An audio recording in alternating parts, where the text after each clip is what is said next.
Hey guys, what makes medieval peasant life so strangely compelling is that, from a distance, it can look simple, even slow, and yet the ordinary day of an ordinary person was shaped by pressure, discomfort, obligation, and tiny practical decisions almost from the moment their eyes opened. Tonight, we're stepping into that world, not as a place of grand castles and banners, but as a place of smoke, mud, hunger, routine, and habits that made hard lives just about manageable. Before we settle in, let me know where you're watching from and what history topic you'd like me to cover next. If you enjoy thoughtful long-form history like this, a quiet like on the video really does help support the channel. And if you'd like more calm, quietly fascinating journeys into the past, consider subscribing. Now, let's move gently into the strange daily routine of a medieval peasant. One of the easiest mistakes to make about medieval peasants is to imagine that they lived in a timeless fog of misery, doing the same crude things every day for centuries, with very little thought behind them. The reality was harsher than that in some ways, but also more structured, more rational, and more human. A peasant's day was not simply poor people working in fields. It was a carefully managed effort to survive in a world where warmth, light, food, time, cleanliness, and even privacy existed in much smaller quantities than most modern people ever have to think about. To understand the routine, it helps to begin not with the fields, but with the house, because the day started there in darkness, in stale air, and usually in close company. For many peasants in medieval Europe, a home was a single-room structure built from what the local landscape could spare. Timber, wattle, daub, reeds, straw, turf, clay, rough stone where stone was available. The house was not designed for comfort in the modern sense. It was designed to stand, to shelter, and to hold in enough warmth to keep a household alive through winter. Smoke from the hearth often drifted upward without ever quite leaving cleanly, especially in earlier and poorer dwellings with no proper chimney. Roofs trapped smells. Floors might be beaten earth. Animals could be kept close, sometimes in an adjoining space, sometimes even nearer than a modern listener would find imaginable. That sounds filthy to us, and often it was, but it also made sense. Animals were wealth, heat, insurance, and survival. Keeping them near was not carelessness. It was economy. So the medieval peasant often woke not in silence, but to a layered atmosphere of breathing, ash, dampness, straw, and livestock. Beds, where they existed, were rarely private pieces of furniture in separate rooms. Sleeping arrangements were communal and practical. A raised bed was a sign of relative comfort. Many slept on mattresses stuffed with straw, on benches, or on pallets laid out at night and moved by day. Entire families shared sleeping space. Children, servants, older relatives, all arranged according to available room rather than ideals of privacy. That is one of the first strange truths of peasant routine. The day began in company and ended in company. Solitude was not the default condition of life. Crowding was, and yet the waking itself was not always a dramatic rising at dawn in the way documentaries sometimes suggest. Medieval daily life followed light, season, labor demand, and local custom more than any universal clock. In summer, work often began very early because daylight was precious and long. In winter, mornings could be slower, not because life was easier, but because cold and darkness set hard limits. Time was experienced through bells, habit, sunlight, religious observance, and agricultural necessity. A peasant did not need a wristwatch to know that animals needed tending, fuel needed fetching, bread needed baking, or a lord's field needed labor. The body, the village, and the season were the timekeepers. The first tasks of the day were often not grand but immediate. Stir the embers. Recover the fire if it had been banked overnight. Check whether enough fuel remained. This alone tells us something important. Fire was not merely cozy background. It was central infrastructure.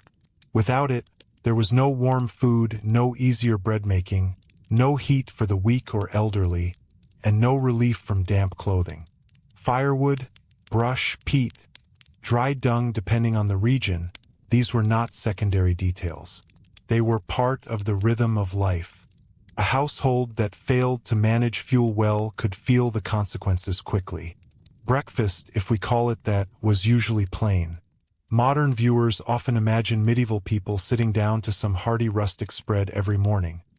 But for peasants, the first food of the day might be bread, pottage left from the day before, ale or small beer. That last detail often surprises people, but it should not be exaggerated into the old myth that everyone was drunk all the time. Weak ale or beer could be safer than questionable water in some contexts and offered calories as well as hydration. More importantly, it fit the grain-based economy of daily life. Much of the peasant diet revolved around cereals in one form or another. Bread varied enormously in quality. Pottage, a kind of thick stew or porridge, was one of the great constants of European peasant life because it could absorb almost anything available. Grains, peas, beans, onions, cabbage, herbs, perhaps a scrap of fat or meat on better days. There is a quiet irony here. The routine seems monotonous, and often it was, but monotony itself was a strategy. Repetition made survival more reliable. You ate what could be grown, stored, stretched, or boiled. You wore what could be mended. You worked according to weather and obligation. The medieval peasant's day was repetitive not because people lacked imagination, but because uncertainty was dangerous. Regularity was a form of control in a life with very little margin. After the first meal, or sometimes with hardly any pause at all, the household divided into overlapping tasks. This is where modern assumptions often become too neat. Men did not simply march to the fields while women remained indoors in some tidy separate sphere. In practice, peasant labor was shared, seasonal, and deeply interdependent. Women worked inside and outside the home. Men worked with animals, tools, repairs, transport, and field labor. Children were folded into useful work as early as they were capable of it. The elderly, when they could, contributed through childcare, spinning, sorting, watching animals, preparing food, or guarding precious household continuity. The household was an economic unit before it was anything else. If it was a day for open field labor, the peasant's morning could involve walking some distance to scattered strips of land. In many regions, peasants did not farm one neat enclosed plot. Their holdings might be divided into narrow strips dispersed across different fields, shaped by communal systems and inherited rights. This made farming inconvenient by modern standards, but it was not irrational. Scattered strips spread risk. A bad patch in one place might be balanced by a better patch elsewhere. It also tied people into village cooperation, which could be burdensome, but was also necessary. Medieval rural life was rarely individualistic in the modern sense. The strange part, perhaps, is that dependence and restriction came together. The village sustained you and the village limited you. Work itself changed drastically through the year. Plowing, sowing, weeding, haymaking, reaping, threshing, hedge repair, ditch clearing, manure spreading, animal care, carting, gleaning, brewing, spinning, baking, washing, mending, salting, preserving, all appeared in shifting combinations. So the daily routine was not one frozen medieval day repeated endlessly, but a pattern that moved with the agricultural calendar. What remained constant was the physicality of it. Medieval peasant work was labor done through muscle, with simple tools, and under the discipline of weather. A ruined back, sore hands, bad feet, and chronic fatigue were not dramatic exceptions. They were part of the texture of life. Even clothing belonged to the routine in practical ways that are easy to miss. Garments were valuable. They were patched, reused, altered, handed down. A peasant dressing in the morning was not choosing an outfit in our sense. Clothes were protection, property, and often a visible index of means. Wool mattered because it kept warmth better in damp conditions. Linen mattered where it could be afforded or produced.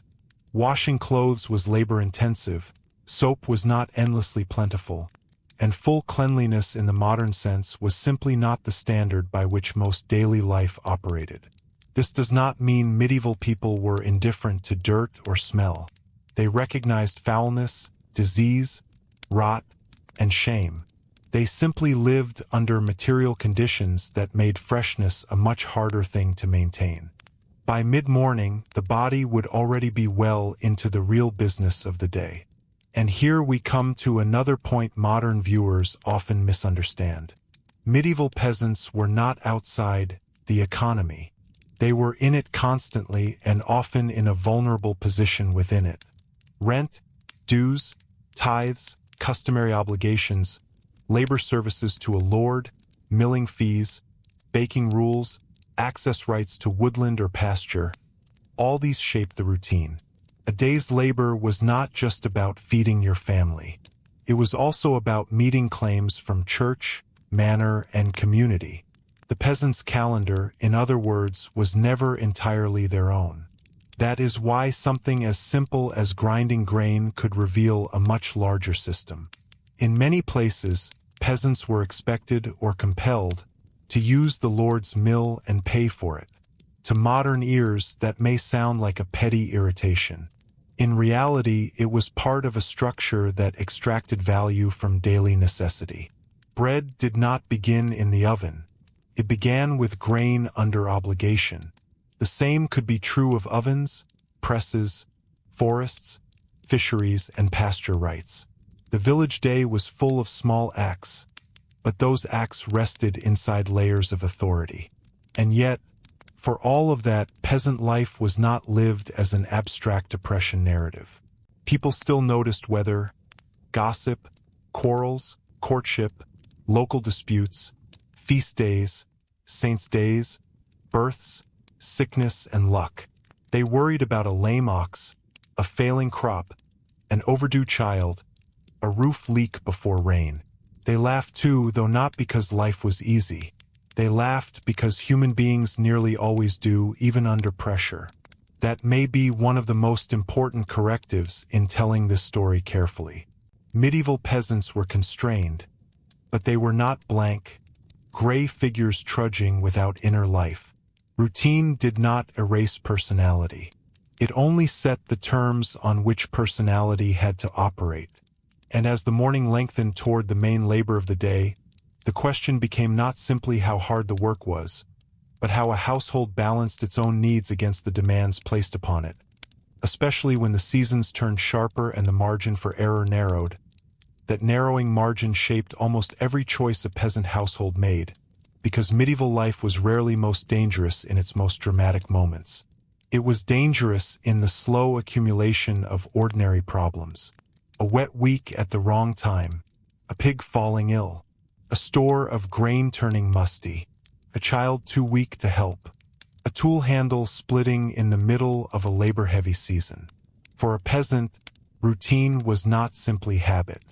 It was a defense against collapse, and that is why the middle of the day, when work was fully underway, mattered so much more than the romantic image of village simplicity might suggest. By this point in the day, the labor would usually have sorted itself into patterns dictated by season. In spring, attention turned to preparing land, sowing seed, repairing the damage of winter, and managing animals as pasture opened again. In summer, the rhythm lengthened with the daylight, and work could become relentless. Hay had to be cut and dried when the weather allowed, not when people felt ready. In autumn came the intense urgency of harvest, perhaps the most emotionally charged period in the entire peasant year, because a good harvest did not mean comfort so much as temporary security, while a bad one threatened everything that followed. Winter, often imagined as a quiet retreat indoors, still demanded effort of another kind. Maintenance, mending, spinning, repairs, fuel gathering, animal care, and the slow rationing of what the warmer months had produced. This is one reason the phrase daily routine can be slightly misleading unless it is understood properly. The hours of a peasant's day were full of familiar tasks, but the emotional meaning of those tasks changed with the season.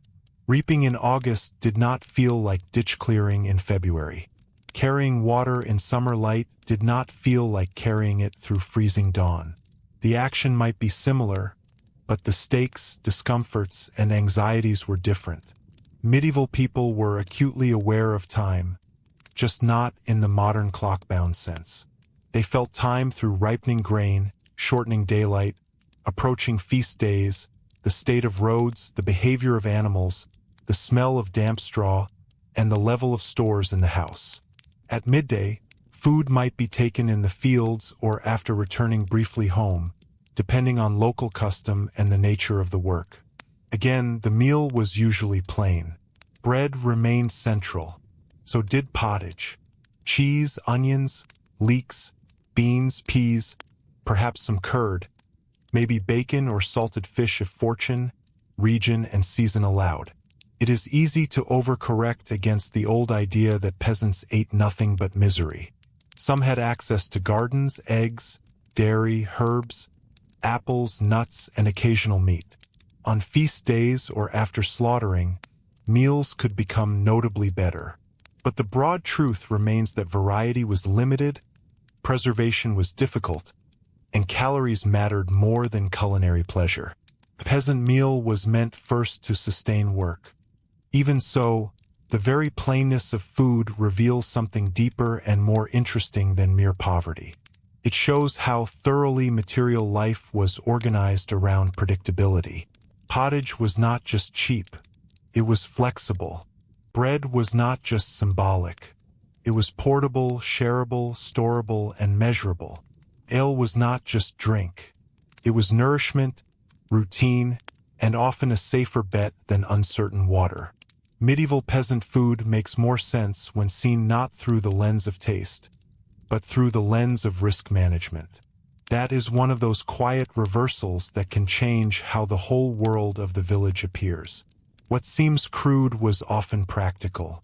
What seems monotonous was often resilient. After eating, if there was a pause at all, it was usually brief. The afternoon could be every bit as hard as the morning, and often harder once fatigue set in. Bending, lifting, carrying, hoeing, raking, threshing, spinning, hauling, washing, chopping, and scraping all wore down the body in different ways.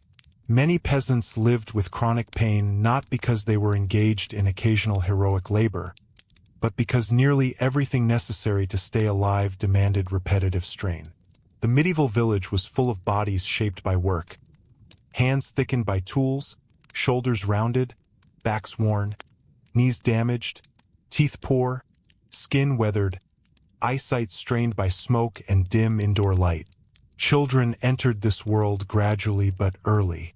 Childhood existed, of course, but not as a protected realm detached from usefulness. Younger children watched, fetched, carried, learned by imitation, and were slowly drawn into the logic of the household. They scared birds from fields, gathered sticks, minded geese, picked through grains, helped with wool, ran messages, and learned the thousand small competencies that made adult life possible later on. What seems harsh to modern viewers was also ordinary necessity. A household with many dependents and little surplus could not afford long-term idleness. The strange part is not that children worked, but how seamlessly childhood and labor blended in a world where survival depended on contribution. Women's work, especially, has often been flattened in popular imagination either into passive domesticity or into a vague statement that they helped in the fields. In reality, their labor was central, skilled, and continuous. Food preparation alone was not a small household chore in medieval conditions. Grinding, kneading, baking, brewing, dairying, preserving, tending gardens, gathering fuel, hauling water, washing linens, caring for children, nursing the ill, spinning thread, mending garments, and participating in fieldwork formed a chain of labor so constant that the distinction between inside work and outside work can feel almost artificial. The household was not a private retreat from the economy. It was one of the main sites where the economy was produced. Spinning offers a useful example because it sounds gentle to modern ears, almost quaint, but it was essential and relentless. Cloth took enormous labor. Before fabric could be worn, sold, stored, or taxed, fibers had to be processed, spun, woven, finished, and maintained. Women and girls often spun in moments that could be stolen from other work, in the evening while watching children, during conversation, while moving between tasks. In that sense, the peasant day had very few true breaks. One task dissolved into another. Labor hid inside ordinary motion. Even stillness could be productive if hands were occupied. Then there was water, one of the least glamorous but most revealing parts of daily routine. Water had to be fetched, often repeatedly, and its source mattered. A nearby stream might be useful but contaminated. A well might be safer but busy. The effort of carrying water alone could take a physical toll, especially when combined with every other burden of the day. And once water reached the house, it was quickly claimed by cooking, drinking, brewing, washing, cleaning vessels, and tending animals. Modern people are used to water appearing on command. Medieval peasants lived in continual negotiation with it. Too little clean water was a problem. Too much water, in the form of mud, rain, rot, flooding, and damp, was also a problem. Water sustained the household and quietly undermined it at the same time. The same double reality applied to animals.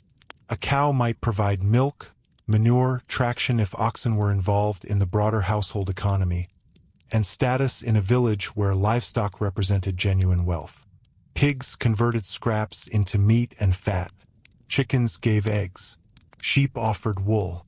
But animals also got sick, wandered, consumed scarce feed, damaged plots, and generated conflict.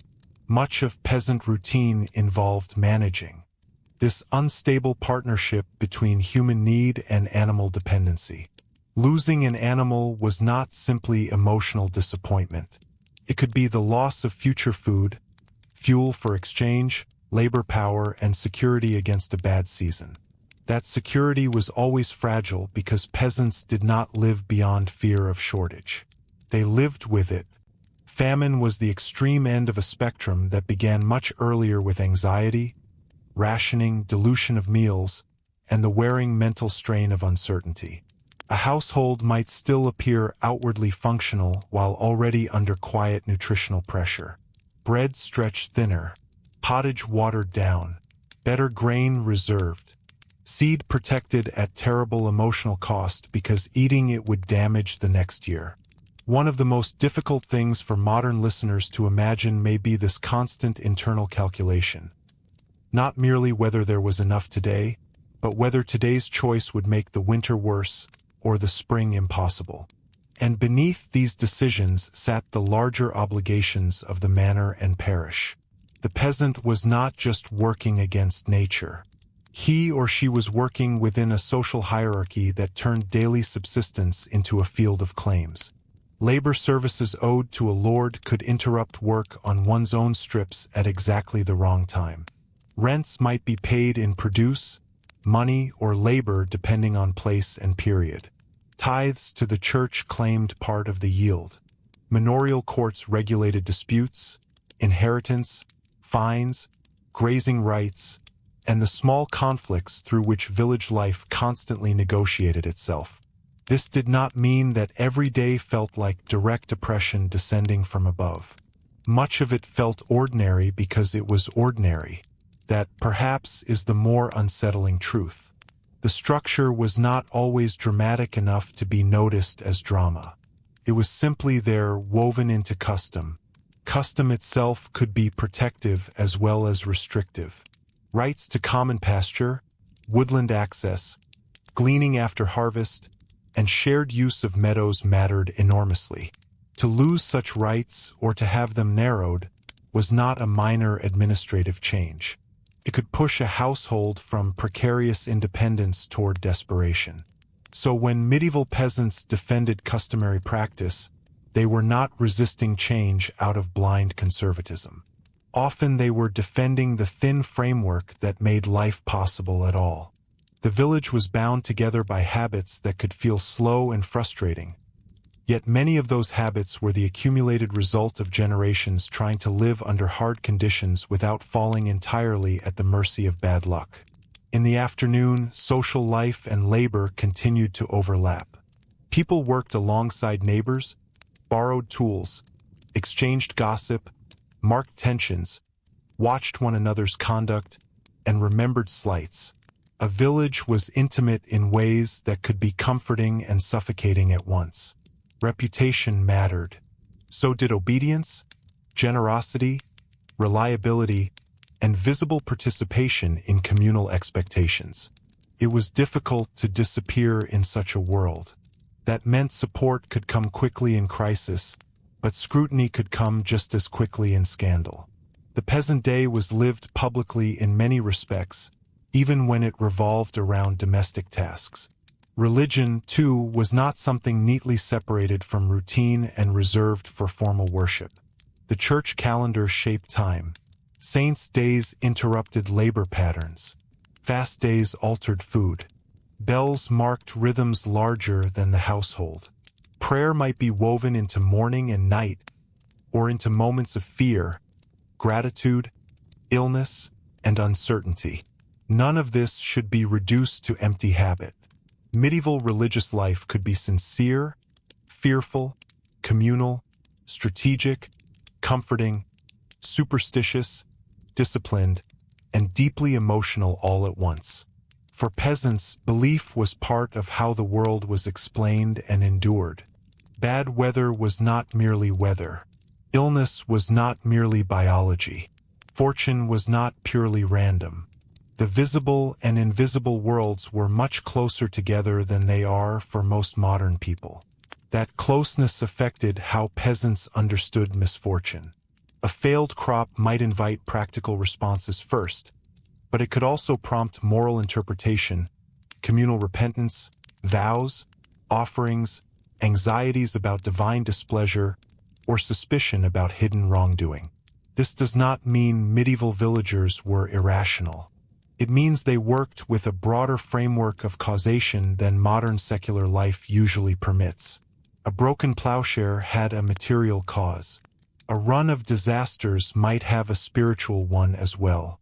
To live inside that mental world was to experience daily routine not only as labor, but as exposure to forces that were partly knowable and partly mysterious. By late afternoon, the work did not so much end as begin to change shape.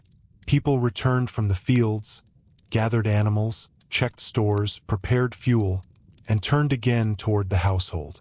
And this transition from outdoor labor back into the dim interior of the home was one of the strangest contrasts in the peasant day, because the house was both refuge and another workplace, with evening tasks already waiting in the smoke and fading light.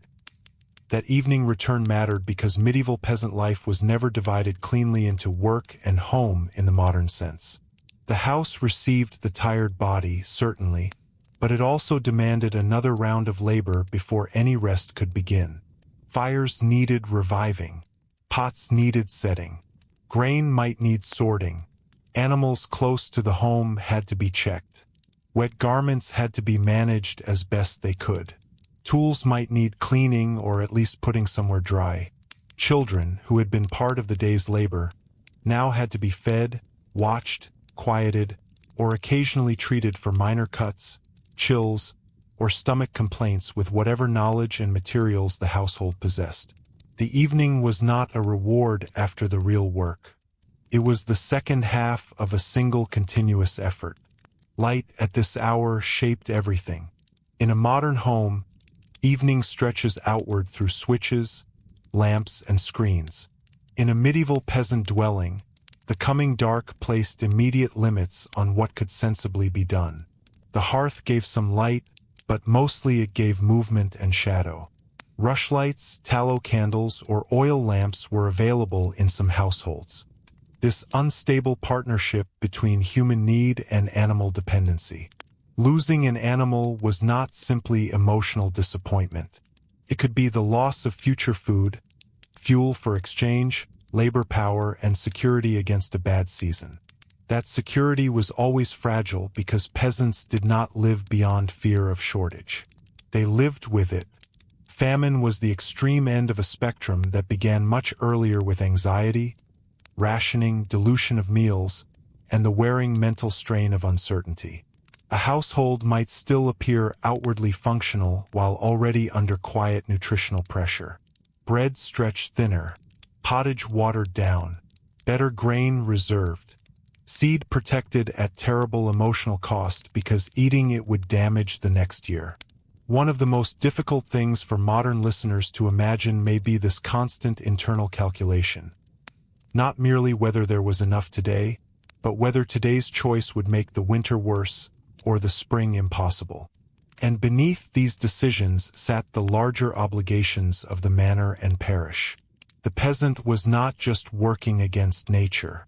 He or she was working within a social hierarchy that turned daily subsistence into a field of claims. Labor services owed to a lord could interrupt work on one's own strips at exactly the wrong time. Rents might be paid in produce, money, or labor depending on place and period. Tithes to the church claimed part of the yield. Manorial courts regulated disputes, inheritance, fines, grazing rights, and the small conflicts through which village life constantly negotiated itself. This did not mean that every day felt like direct oppression descending from above. Much of it felt ordinary because it was ordinary. That, perhaps, is the more unsettling truth. The structure was not always dramatic enough to be noticed as drama. It was simply there, woven into custom. Custom itself could be protective as well as restrictive. Rights to common pasture, woodland access, gleaning after harvest, and shared use of meadows mattered enormously. To lose such rights or to have them narrowed was not a minor administrative change. It could push a household from precarious independence toward desperation. So when medieval peasants defended customary practice, they were not resisting change out of blind conservatism.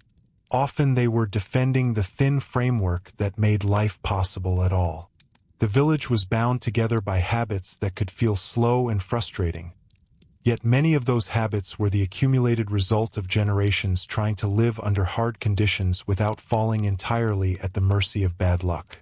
In the afternoon, social life and labor continued to overlap. People worked alongside neighbors, borrowed tools, exchanged gossip, marked tensions, watched one another's conduct, and remembered slights. A village was intimate in ways that could be comforting and suffocating at once. Reputation mattered. So did obedience, generosity, reliability, and visible participation in communal expectations. It was difficult to disappear in such a world. That meant support could come quickly in crisis, but scrutiny could come just as quickly in scandal. The peasant day was lived publicly in many respects, even when it revolved around domestic tasks. Religion, too, was not something neatly separated from routine and reserved for formal worship. The church calendar shaped time. Saints' days interrupted labor patterns. Fast days altered food. Bells marked rhythms larger than the household. Prayer might be woven into morning and night, or into moments of fear, gratitude, illness, and uncertainty. None of this should be reduced to empty habit. Medieval religious life could be sincere, fearful, communal, strategic, comforting, superstitious, disciplined, and deeply emotional all at once. For peasants, belief was part of how the world was explained and endured. Bad weather was not merely weather. Illness was not merely biology. Fortune was not purely random. The visible and invisible worlds were much closer together than they are for most modern people. That closeness affected how peasants understood misfortune. A failed crop might invite practical responses first, but it could also prompt moral interpretation, communal repentance, vows, offerings, anxieties about divine displeasure, or suspicion about hidden wrongdoing. This does not mean medieval villagers were irrational. It means they worked with a broader framework of causation than modern secular life usually permits. A broken plowshare had a material cause. A run of disasters might have a spiritual one as well. To live inside that mental world was to experience daily routine not only as labor, but as exposure to forces that were partly knowable and partly mysterious. By late afternoon, the work did not so much end as begin to change shape. People returned from the fields, gathered animals, checked stores, prepared fuel, and turned again toward the household. And this transition from outdoor labor back into the dim interior of the home was one of the strangest contrasts in the peasant day, because the house was both refuge and another workplace, with evening tasks already waiting in the smoke and fading light. That evening return mattered because medieval peasant life was never divided cleanly into work and home in the modern sense. The house received the tired body, certainly, but it also demanded another round of labor before any rest could begin. Fires needed reviving. Pots needed setting. Grain might need sorting. Animals close to the home had to be checked. Wet garments had to be managed as best they could. Tools might need cleaning or at least putting somewhere dry. Children, who had been part of the day's labor, now had to be fed, watched, quieted, or occasionally treated for minor cuts, chills, or stomach complaints with whatever knowledge and materials the household possessed. The evening was not a reward after the real work. It was the second half of a single continuous effort. Light at this hour shaped everything. In a modern home, evening stretches outward through switches, lamps, and screens. In a medieval peasant dwelling, the coming dark placed immediate limits on what could sensibly be done. The hearth gave some light, but mostly it gave movement and shadow. Rushlights, tallow candles, or oil lamps were available in some households. And settings, but artificial light was precious and often weak. This meant that many tasks were organized around dusk in ways that feel foreign to modern listeners. Fine repair work, detailed sorting, reading for the very few who could read, and other close visual tasks all became harder or impossible. Darkness did not merely arrive. It narrowed the world. That narrowing produced one of the quiet paradoxes of peasant routine. The day could be brutally full, yet the evening could still contain a different kind of social life precisely because darkness constrained options. When large outdoor labor ended, people did not necessarily fall instantly into silence. There might be eating, prayer, conversation, spinning, small repairs, storytelling, local news, songs in some seasons or households, and the soft continuation of communal life in close quarters. None of this should be romanticized into a cheerful rustic scene glowing in perfect harmony. People were tired, irritable, hungry, and often worried. But the medieval evening was one of the few moments when the household gathered most fully into itself, and that gathering gave the day its emotional texture. Supper, like the earlier meal, was usually simple. In many households, the main cooked food of the day remained some version of pottage, thick or thin depending on means and season. Bread remained essential. Dairy foods might appear. Vegetables from the garden mattered enormously, though they rarely received the same attention in popular imagination as meat. Cabbages, leeks, onions, peas, beans, and other hearty foods did much of the quiet work of sustaining peasant communities. Meat was not absent from peasant diets altogether, but it was neither constant nor evenly distributed. Salted pork, scraps of bacon, bits of lard, or occasional poultry might enrich a meal, especially at better times of year or in somewhat more secure households. Fish might matter where rivers, coasts, fasting rules, or local access made it more common. But there was a reason so much peasant food could be described in terms of grain and pot rather than knife and platter. It was efficient, stretchable, and could absorb whatever the household could spare. Here again, one of the more surprising truths emerges. Medieval peasant meals were not only about ingredients. They were about timing and fuel. A hot meal required firewood or other burnable material. It required time near the hearth. It required vessels that survived use. Even cooking, then, was bound up with labor costs that modern kitchens largely hide. A household low on fuel could not treat hot food casually. A household short on time might rely more heavily on what could be reheated, shared, carried, or set to simmer while other work continued. The peasant evening meal was not simply what people preferred to eat. It was what the whole day had made possible. The interior of the house at night could be strangely intimate and strangely unpleasant at once. Smoke lingered, clothes dried slowly. The smell of earth, ash, damp wool, and human closeness was difficult to escape. Vermin were common. Fleas, lice, mice, and rats belonged to the lived reality of pre-modern domestic life in ways that no one admired but everyone understood. Bedding had to be managed. Straw had to be replaced from time to time. Garments had to be shaken, aired, and patched when possible. Full cleanliness in the modern sense was simply beyond what most rural households could maintain consistently. Yet this should not be mistaken for indifference. Medieval people noticed infestation, foul air, and rot. They struggled against them with the means available, and those means were limited. Washing the body, for instance, was governed less by complete neglect than by practicality, custom, access to heated water, season, and social expectation. It is easy to swing from one caricature to another, from the idea that medieval peasants never washed at all to the idea that they were more hygienic than modern people suppose. The truth, as usual, sits somewhere more textured. Hands and faces could be washed. Linen, when available, could help absorb oils and dirt.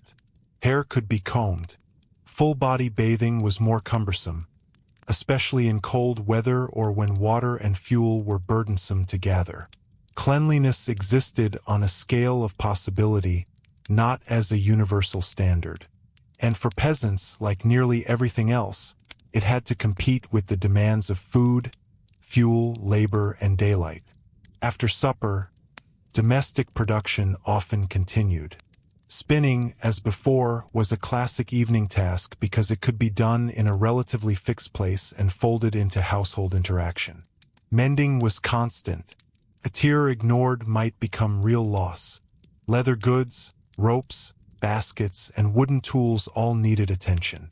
Food for the next day might require preparation. Grain had to be guarded from damp and pests. Ale might be watched. Cheese might be managed. In some homes, one person's fatigue could not excuse the task because the task itself was tied to the next morning's survival. This is another reason the peasant day can feel strange to modern audiences. There was no sharp off-duty hour when the self detached from necessity. The household economy kept reaching into the evening, asking for a little more. Children, too, absorbed the rhythms of this time. They learned not through formal explanation alone, but through presence. They watched how bread was cut, how embers were banked, how scraps were saved, how cloth was turned and returned to delay waste, how adults spoke about weather with seriousness rather than as idle small talk. They learned what sounds mattered. An animal in distress, a change in wind, the wrong silence from a baby, rain against thatch at the wrong season. Medieval peasant children were growing into a world that required attention long before it rewarded independence. Evening was one of the classrooms in which that attention was formed. Old age within the peasant household also looked different under these conditions than many modern people would expect. Those who survived into later life often remained useful for as long as their bodies allowed. They could watch children, advise on routines, handle lighter domestic tasks, prepare materials, tell stories, preserve memory of past bad years, and sometimes serve as guardians of custom in a community, where memory had practical value. An elderly person who remembered the last severe shortage, the last flood, or the last dispute over rights was not simply remembering history. They were holding useful knowledge. In a world with little written reference available to most villagers, memory itself could function like a tool. And memory mattered especially in winter evenings, when more people might be indoors for longer periods and when storytelling, recollection, and oral transmission had room to breathe. We should be careful not to imagine every peasant house as a serene circle of tales by the fire. Tiredness, darkness, and worry could just as easily produce silence or irritation. But stories did move through these spaces. Saints' lives heard from clergy and retold imperfectly, family histories, warnings, ghost stories, moral tales, local scandals, bits of song, and pieces of practical instruction disguised as anecdote. The evening house was not just where the body recovered. It was where the village reproduced its knowledge. At the same time, not everyone's evening belonged solely to the household. Some people might still have duties outside it. Tending animals in bad weather, checking boundaries, watching for theft, assisting a neighbor in trouble, or meeting obligations that did not respect the comfort of nightfall. In denser villages, there were also communal structures to consider. Ovens, mills, bakehouses, and wells placed people into continued contact. That meant conflict could continue as well. Debts, insults, suspicions, and rivalries did not disappear simply because the sky darkened. If anything, the closeness of village life kept them warm. The same system that forced interdependence also stored grievance. That social closeness is one reason the idea of privacy needs careful handling in the medieval peasant context. Peasants certainly had inner lives, secrets, loyalties, and hidden resentments. But spatial privacy, acoustic privacy, and emotional privacy were much rarer than in most modern societies. People heard each other. They saw more than one another would have liked. They knew who was struggling, who had extra bread, whose pig had gone missing, whose marriage was tense, who had failed to meet an obligation, whose child was sick. The village noticed. This could create resilience because need was visible. It could also create pressure because failure was visible too. Night itself introduced a distinct atmosphere of uncertainty. Without modern lighting, police systems, or secure building standards, darkness could feel genuinely different in kind, not just in mood. Roads became more difficult. Weather became more threatening. Ordinary noises became less interpretable. Travelers were fewer. Fear of thieves, wolves in some regions and periods, fire, bad weather, spirits, or simple disorientation all gathered more easily after dusk. This does not mean peasants lived in constant terror of the night, but it does mean night retained a power modern urban life has largely drained away. It closed distances and expanded anxieties at the same time. Fire, especially, could transform the evening from shelter into danger in an instant. A thatched roof and open flame were an uneasy partnership. Hearth management therefore required care, experience, and habit. Embers might be banked under ash to preserve them. Flames had to be watched. Loose straw and dry material were hazards. In a tightly packed village, one household's mistake could threaten many. Here again, the daily routine reveals something larger.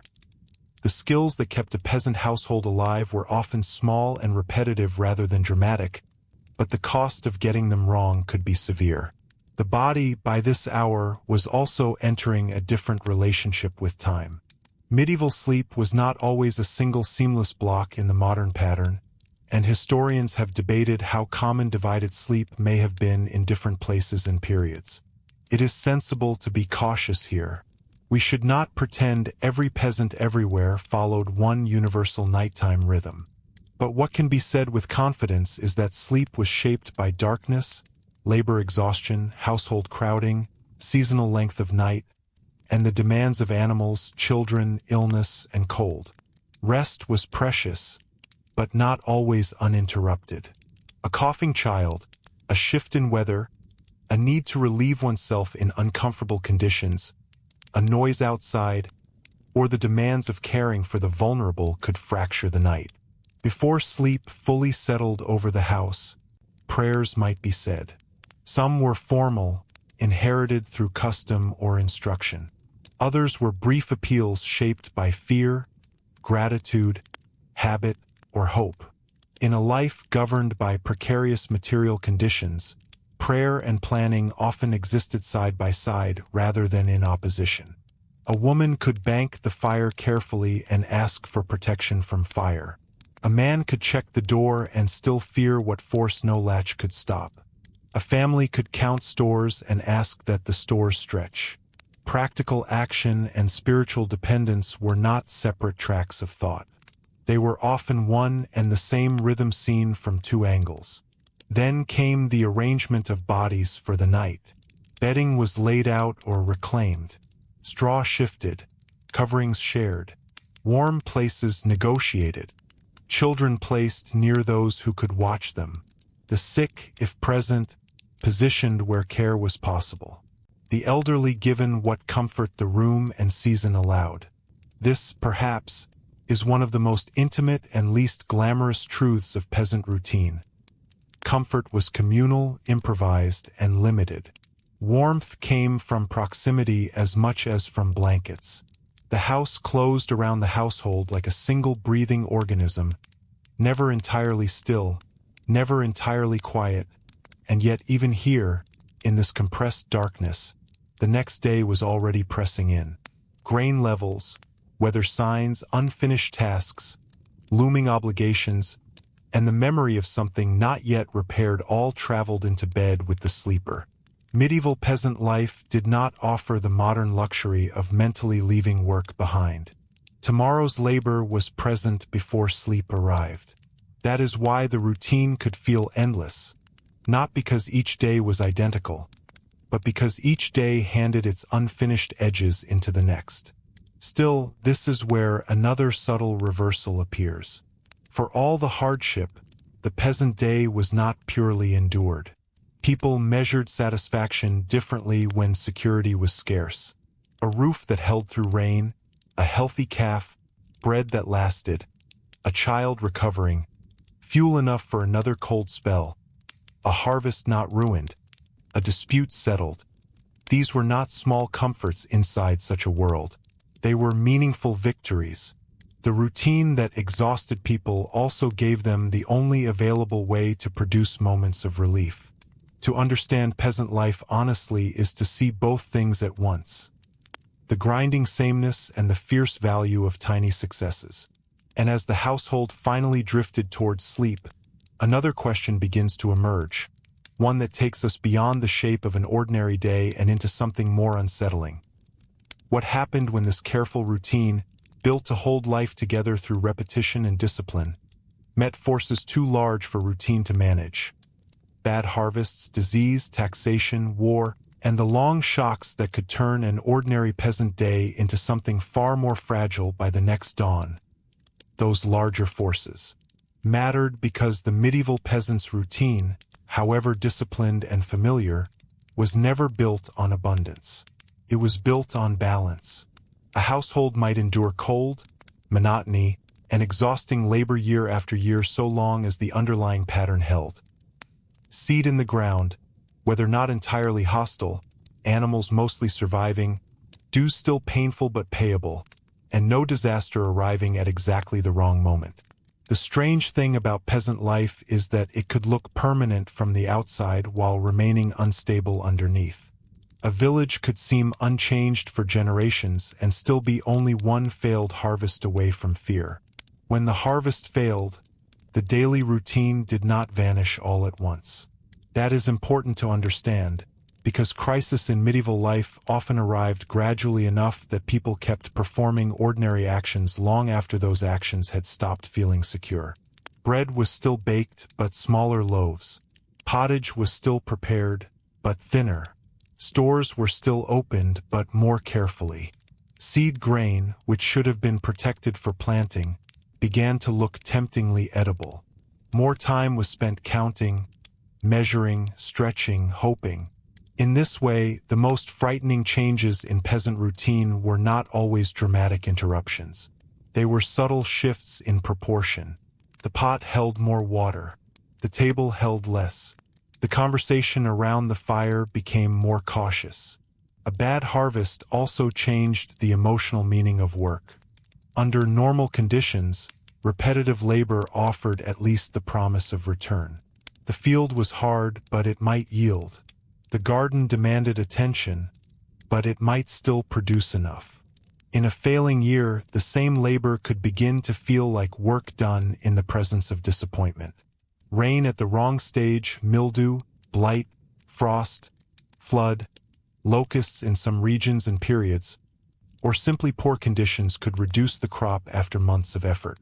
Medieval peasants were used to risk, but familiarity did not make loss easier. It only made it more recognizable. This helps explain why the agricultural calendar carried such emotional weight. Harvest was not just a season of work. It was a season of judgment. A peasant family did not merely gather crops. It discovered, often slowly and with dread, what kind of year it had truly been given. The first signs might be in the thinness of the grain, the dampness of the sheaves, the lower yield from strips that should have done better, the poor filling of storage containers, or the uneasy comparisons made with neighbors. People read these things closely. They had to. An apparently modest shortfall could cascade into winter weakness, spring hunger, and future vulnerability. In such times, customary rites became even more valuable. Gleaning after the harvest, the practice by which the poor gathered what remained in the fields, could make a real difference to survival. Access to woodland for fuel, to common pasture, to water, to waste ground where useful plants might be gathered, all mattered more sharply when grain was short. This is one of the reasons peasant societies could become fiercely protective of what might seem, to an outside observer, like minor local privileges. They were not minor. They were the frayed edges of subsistence. When the main crop disappointed, the margins had to work harder. At the same time, those margins were rarely enough to protect everyone equally. Medieval villages were not made up of a single uniform class of identically poor peasants. There were degrees of vulnerability. Some households had more land, better animals, stronger labor capacity, or better storage. Some had a recent widowhood, too many dependents, an injured adult, too little equipment, or a smaller reserve against bad weather. This meant that a difficult season was not experienced evenly. One family might tighten its belt and endure. Another, in the same village, might begin sliding into crisis. That inequality inside the village is easy to miss in simplified storytelling, but it helps explain why rural life could be both communal and quietly stratified. The social pressures of scarcity altered routine in less obvious ways too. Borrowing increased. Debts deepened. Small acts of exchange became tense. Who lent grain and to whom? Who delayed repayment? Who refused? Who was seen buying at market? Who sold an animal early? Who began to eat what should have been saved? Village memory recorded these choices, and that memory could last. A bad year therefore put strain not only on bodies and cupboards, but on relationships.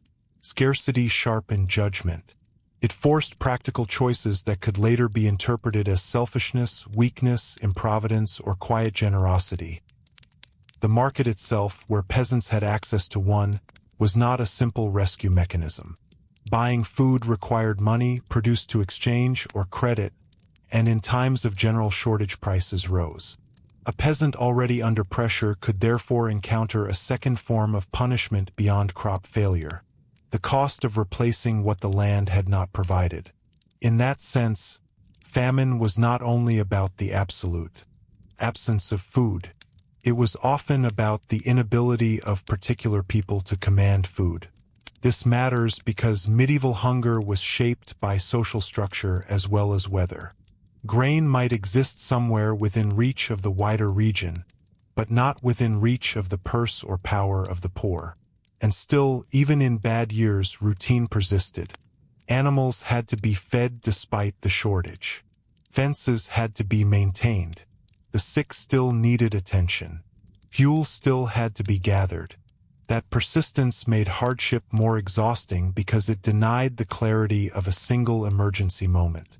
Medieval peasants could not stop ordinary labor in order to deal with crisis. Ordinary labor was the arena in which crisis had to be managed. The day remained full, even as the reward for filling it diminished. If bad harvests were one great strain, disease was another, and often it entered the village through the very structures that sustained life. Closeness, dependence, movement, and limited sanitation. Illness could reorder a household's routine within hours. A strong adult laid low by fever or digestive sickness was not only a patient. He or she was also the absence of labor. A nursing mother becoming ill could destabilize the care of an infant. A contagious disease moving through children could immobilize half a household. The medieval peasant had little access to what we would call effective medicine in the modern sense. Though there was no shortage of remedies, practices, herbs, prayers, and accumulated local knowledge. Some treatments offered comfort. Some may have had limited usefulness. Many did little. A few harmed. What mattered most in routine terms was that sickness reallocated time immediately. Once illness entered the house, the normal pattern of the day could become disordered. Someone who should have been in the field stayed by the bedside. Water had to be fetched more often. Bedding had to be adjusted. Food had to be prepared for someone unable to work. Children became quieter or more frightened. The atmosphere of the house changed. In a one-room dwelling, sickness was difficult to isolate. The same closeness that allowed mutual care also enabled transmission. A peasant family had very few tools with which to create distance. This ordinary, domestic vulnerability becomes especially haunting when we remember that medieval people had no clear germ theory and only partial ways of understanding contagion. They knew that illness could spread. They recognized foul air, corruption, rotting matter, and dangerous contact. They had folk explanations, inherited explanations, religious interpretations, and practical observations. But they did not command the mechanisms in the way modern medicine eventually would. So disease carried an added layer of helplessness. One could pray, clean as possible, air bedding when weather allowed, offer broths, seek local help, or call for religious comfort. But much of the outcome remained hidden behind uncertainty. That uncertainty shaped the emotions of the day. A normal morning might begin with work. A household touched by illness began with assessment. Is the fever higher? Has the child kept anything down? Can the old man stand? Is the swelling worse? Did the cough worsen in the night? Such questions pull routine inward. The broader obligations of manor and field do not disappear, but they begin competing with the immediate fragility of the body. In this way, peasant life was always lived across multiple scales at once.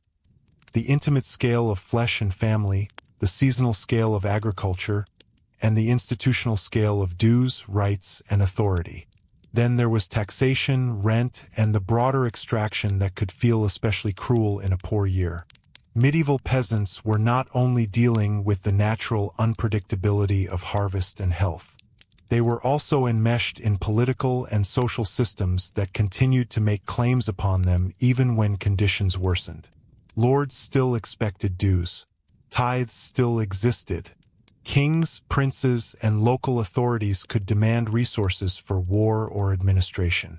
Some periods and places were heavier than others, of course, and one must be careful not to flatten the entire medieval world into a single fixed model. Yet the basic tension remains remarkably consistent. The peasant day was spent producing life under conditions in which others could legally siphon part of that production away. This is where routine meets resentment. Not always open rebellion, not always dramatic defiance, but the slower resentment of seeing effort leave the household. A peasant might spend days repairing strips, sowing seed, tending animals, and conserving stores, only to know that a portion would be claimed in rent, tithe, fee, or labor service. Under tolerable conditions, custom might make this seem normal, burdensome but expected. Under pressure, the same structure could begin to feel unbearable. That emotional shift matters because it helps explain why peasants across medieval Europe could be patient for long periods and then suddenly volatile. The daily routine itself taught people where the burdens lay. War complicated everything further, even when it did not arrive in the form of a battle fought directly beside the village. Armies needed food, fodder, transport animals, shelter, roads, taxes, and labor. Passing troops could strip a rural area more effectively than a bad season. Crops might be trampled, stored grain seized, livestock taken, buildings burned, men conscripted or forced into carrying work. Fear itself could disorganize the normal day. People hid what they could. They avoided roads. They moved animals. They watched horizons differently. The routine of the peasant household, built around regular movement between house, strip, pasture, and village resource, suddenly had to account for predation on a human scale. This too offers a sobering reversal. In many popular depictions, peasants seem far from politics, as though kings and wars belong to another narrative altogether. In reality, politics often reached the peasant most clearly through disruption. He might never see a royal court. She might never travel far beyond familiar settlements. Yet the decisions of distant rulers could arrive in the village as higher demands, stranger men on the road, fewer goods in market, damaged fields, or sons missing from the household labor pool. The daily routine was not separate from the great world. It was one of the places where the great world landed hardest. Even the church year, which structured time and offered meaning, could not entirely shield people from these pressures. Feast days provided pauses, processions, shared meals where circumstances allowed, and moments of collective identity. They punctuated the monotony of labor and linked local life to sacred history. But they did not remove hunger, disease, or rent. Instead, they often intensified the contrast between what ought to be celebrated and what the household could actually afford. A village feast in a poor season could feel deeply communal, yet also painfully revealing of who still had enough to contribute generously and who had already withdrawn into worry. Under all these pressures, peasant households relied not only on discipline but on improvisation. They sold tools they would rather have kept. They slaughtered animals earlier than planned. They sought service elsewhere. They married strategically. They delayed marriages. They placed children into other households as servants or helpers. They shifted from one set of expectations to another. This adaptability is easy to overlook because the external image of medieval peasant life appears so repetitive. But repetition and flexibility coexisted. The routine was conservative because the margin of survival was narrow, yet inside that routine households were constantly making adjustments. Some of the most painful adjustments involved food hierarchy within the family. We should be careful here, because evidence is uneven and local practices varied. But in conditions of scarcity, not everyone necessarily received equal portions or equal protection. Working adults might need calories to preserve labor capacity. Infants and the ill needed special care. The old might be cherished or quietly deprioritized, depending on the household's emotional bonds and resources.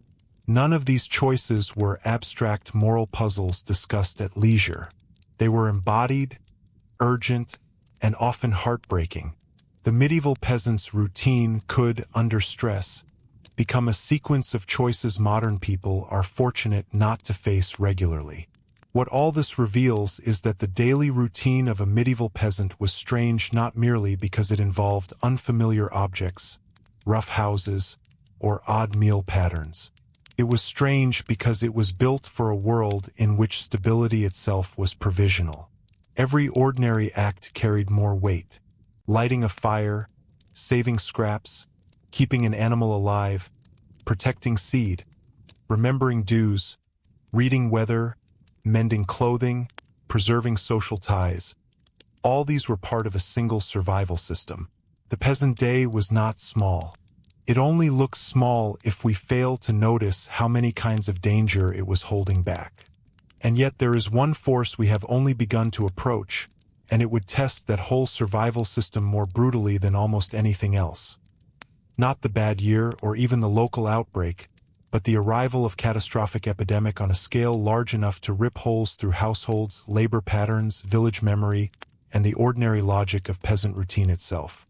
When that kind of disease came, the question was no longer simply how to stretch the grain or manage the winter, but how village life functioned at all when the people who made the routine possible began disappearing from it. When the people who made the routine possible began disappearing from it, the entire logic of peasant life changed in ways that were both immediate and strangely uneven. A medieval village was not a machine with spare parts. It was a living arrangement of bodies, habits, rights, memories, and obligations. Remove too many people too quickly, and the day could still begin, the fire could still be lit, the animals could still need feeding, but the old pattern no longer held together in the same way. The field was still there.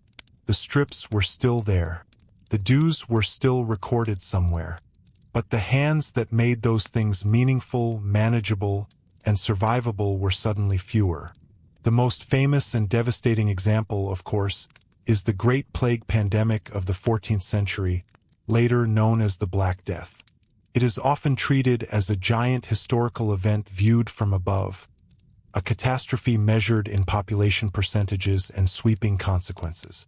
But for the peasant household, it would have arrived much more intimately than that. It arrived as rumor first in many places, carried along trade routes and through towns, attached to stories that must have seemed at once distant and unervingly specific. Then it arrived as sickness in nearby settlements, as unease in the parish, as the disappearance of familiar people, as a house no longer opening at the usual hour, as a field not being worked, as a priest suddenly overburdened, as bells tolling too often, as normal routines starting to look fragile. Here it is important to move carefully and resist theatrical simplification. Medieval peasants did not wake one morning to discover that all order had vanished at once. In some villages, the first days of epidemic may have seemed confusing rather than apocalyptic. A fever here, a death there, an entire household sickening too fast for ordinary explanation.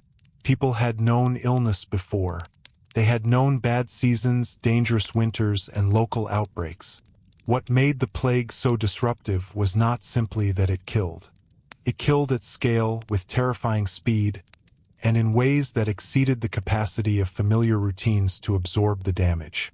Once disease reached the village in earnest, the normal peasant day became both more frantic and more hollow. More frantic because care, fear, burial, prayer, and avoidance all crowded into the hours. More hollow because ordinary labor could no longer proceed in the expected way. If the plowman was sick, if the woman who managed food and children had collapsed, if several households lost adults within days, then the quiet continuity on which village life depended began to tear. A child might still need bread. Cow still needed milking. But who was left to do it, and in what order, and with what confidence that it mattered if tomorrow brought more death? The house, which had always been both refuge and workplace, became even more tense under epidemic conditions. In one-room dwellings, where closeness had usually been a condition of survival, that same closeness could feel dangerous. There was little real possibility of quarantine in the modern sense for many rural families. A sick person could not always be isolated. Bedding was shared. Air was shared. Touch was unavoidable. Care still had to happen. This is one of the cruelest contradictions in peasant routine under plague. The habits of mutual dependency that sustained life could also become channels of fear. A mother could not simply detach herself from a feverish child because contagion was possible. A husband could not stop being husband because proximity was risky. The ethics of care remained, even when the practical cost of care rose sharply. And yet people did try to adapt with the understandings available to them. Some fled where flight was possible. Some avoided certain households. Some sought spiritual protection through prayer, fasting, offerings, processions, or confession. Some turned to local remedies, fumigations, herbs, bloodletting where practitioners advised it, charms, or whatever seemed to promise a margin of safety. Modern listeners sometimes judge these actions as irrational because they did not prevent the disease in the way antibiotics or public health systems eventually would. But from within the mental and material world of the 14th century, such actions were efforts to recover agency when ordinary explanations and routines were failing. The speed of death mattered enormously. In a normal peasant year, hardship could unfold gradually. Grain thinned over weeks. A bad season declared itself over months. Even many illnesses allowed time for care, hope, and adjustment. Plague compressed time. A person apparently strong at the start of the week might be dead by its end. That compression damaged not only labor capacity, but emotional expectation. People could not settle into one level of alarm. The situation kept outrunning the pace at which human beings usually absorb change. In that sense, the plague did not merely interrupt routine. It disoriented time itself. This disorientation had practical consequences in the fields. Seasonal agriculture depends on timely action. Land cannot wait indefinitely for the sick to recover, especially during sowing or harvest. If labor vanished at the wrong point in the cycle, even households not yet struck directly by disease faced a secondary crisis. Crops could go uncut, hay could spoil, seed plans could be missed, animals might be neglected. The village's relationship to the land, normally managed through repeated custom and mutual knowledge, became uneven and improvised. Some tasks were abandoned, others were delayed. Others fell onto the shoulders of whoever remained standing. This is where one of the most striking reversals in peasant history begins to appear. Before epidemic catastrophe, the ordinary peasant routine often reflected scarcity of power. Households worked hard and still lost portions of their effort to dues, rents, and obligations. But when labor itself became scarce because so many people died, surviving peasants could find themselves in a very different position. Not immediately, not everywhere equally, and not without resistance from elites, but gradually and unmistakably, labor that had once seemed endless began to acquire greater bargaining value. A dead tenant paid no rent. An empty holding produced little. A lord could not command work from a grave. That change did not feel liberating at first. It felt like loss, confusion, and spiritual terror. But over time, in some parts of Europe especially, the demographic shock altered the texture of daily life. Survivors might inherit or take over abandoned strips. Some could bargain for better terms. Some moved. Some sought wages rather than remaining under older obligations. Lords and authorities often attempted to freeze wages or reinforce labor demands precisely because they recognized what had shifted. The daily routine of peasant life was still hard, still physical, still bound to land and season, but the balance between labor and authority had been disturbed. That disturbance helps explain why the routine of a peasant before the Black Death and after it could look similar on the surface while resting on subtly different social foundations underneath. The morning fire still needed tending. Bread still needed making. Animals still had to be managed. But there may now have been fewer people in the household, more land available nearby, greater uncertainty about customary relations, and a stronger sense that the old order, though not broken entirely, was not inevitable in the same way. Medieval life is often imagined as static, yet plague exposed how contingent its arrangements really were. In villages where mortality was severe, memory itself became a kind of scar on the routine. Empty cottages, neglected strips, altered inheritance lines, missing neighbors at church, children brought into other households, widowers and widows remarrying under pressure, all changed the social atmosphere of daily life. A village after plague was not simply the same place with fewer inhabitants. It was a rearranged moral and practical landscape. Ordinary actions took place among absences. To go to the field might mean passing land once worked by someone now buried. To draw water might mean noticing that the woman who had always come first in the morning was gone. Routine resumed, but it resumed in a world that had become more fragile and more uncertain. The church's role in this altered landscape became even more complex. On one hand, religion remained central to meaning, consolation, burial, and social continuity. On the other, plague placed enormous pressure on clergy and on confidence in established structures. Priests died too. Monasteries suffered losses. Communities that looked to the church for explanation and intercession sometimes received too little comfort, not because belief had collapsed, but because the scale of suffering overwhelmed institutional capacity. This did not produce one single predictable response. In some places, piety deepened. In others, anger, fear, and heterodox tendencies emerged. For the peasant day, what mattered was that spiritual routine, like agricultural routine, had to operate under strain. It is also worth noticing how epidemic might alter domestic attitudes toward property and time. In a relatively stable pattern of peasant life, goods were husbanded for the future. Seed preserved, clothing patched for continued use, marriage plans made with inheritance in mind, children raised into the labor structure of the household. Under repeated mortality shocks, the future itself could seem harder to trust. That did not mean peasants became careless. Quite the opposite. But it may have sharpened the awareness that careful plans could be erased by forces no diligence could fully control. This awareness, quiet and rarely recorded in peasant voices directly, must have altered the emotional weight of ordinary tasks. Then there were the legal and political reactions. Authorities did not stand aside and calmly accept the consequences of labor scarcity.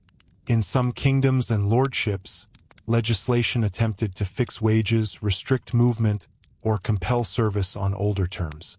Such measures reveal a deeper truth. The daily routine of peasants had always been a political matter, even when it looked purely domestic or agricultural. Who rose before dawn, who reaped, who paid, who moved, who served, who claimed common rights, who could leave, who had to stay. These were never merely private details. After plague, rulers and landlords recognized more sharply that if peasant routine changed, the wider social order changed with it.